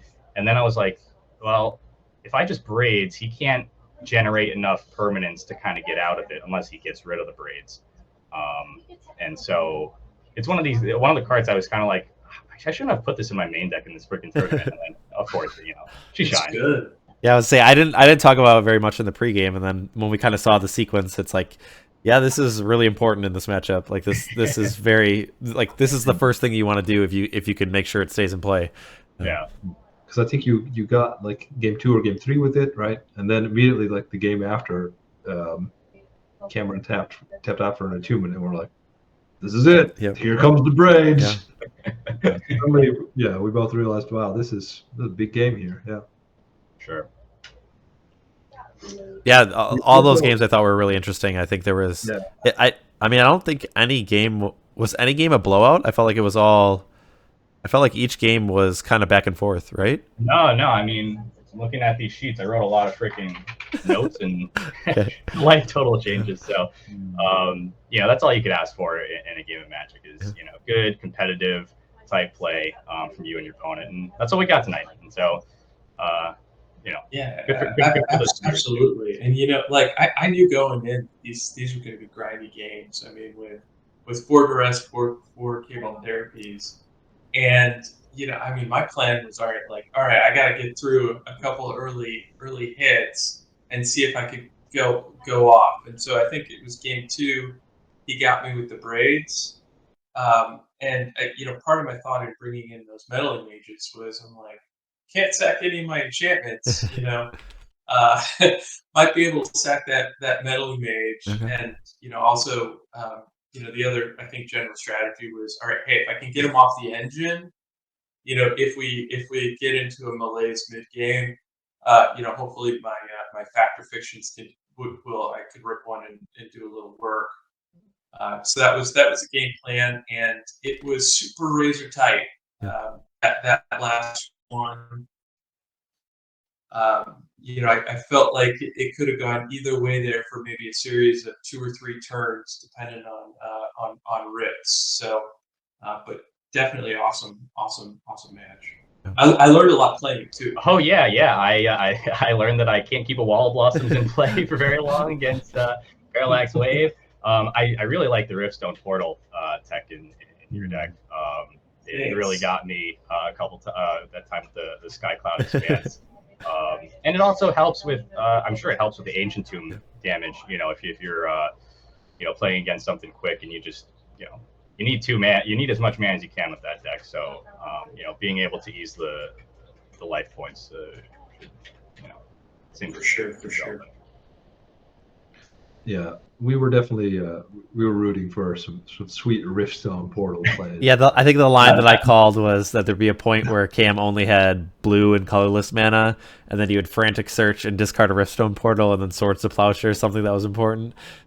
Wasn't quite exactly that sequence, but it was pretty close. That you were able to get the braids, because if you didn't have the portal, that was going to be quick GGs. Yeah, it was really sweet. Yeah, I don't really see any. Go ahead. And in that sequence, I mean, I played the filter land because I'm like, maybe Brian won't notice the Riftstone Portal in my graveyard, and it might impact his play. Yeah. But it certainly did. I don't think I would have gone. I only went for braids because I was like, oh, he doesn't have anything. I might have went like a fiend or something there. Maybe to clear. Oh yeah, because then I would have been able to get the swords. But yeah, so definitely heads up on your part for that, and just something I gotta look out for in the future. Yeah, I was gonna say chat has been pretty vocal about excited about both players and decks, and I think a lot of appreciation of the really great games that were on display. So job well done for both of you. It was a great match. So. Yeah, appreciate it. Thank you. Yeah, and thanks, Cameron, for taking one for the Replenish team. We can't win them all on camera because too many people will complain about Tide on Facebook groups. So appreciate you. We don't want to get that banned. Although there are times where it feels like it's just a little too good. I mean, could you imagine a Replenish mirror match in the finals? People would be riding right now. That's not what we're seeing though. There's not Replenish on either side, so yeah.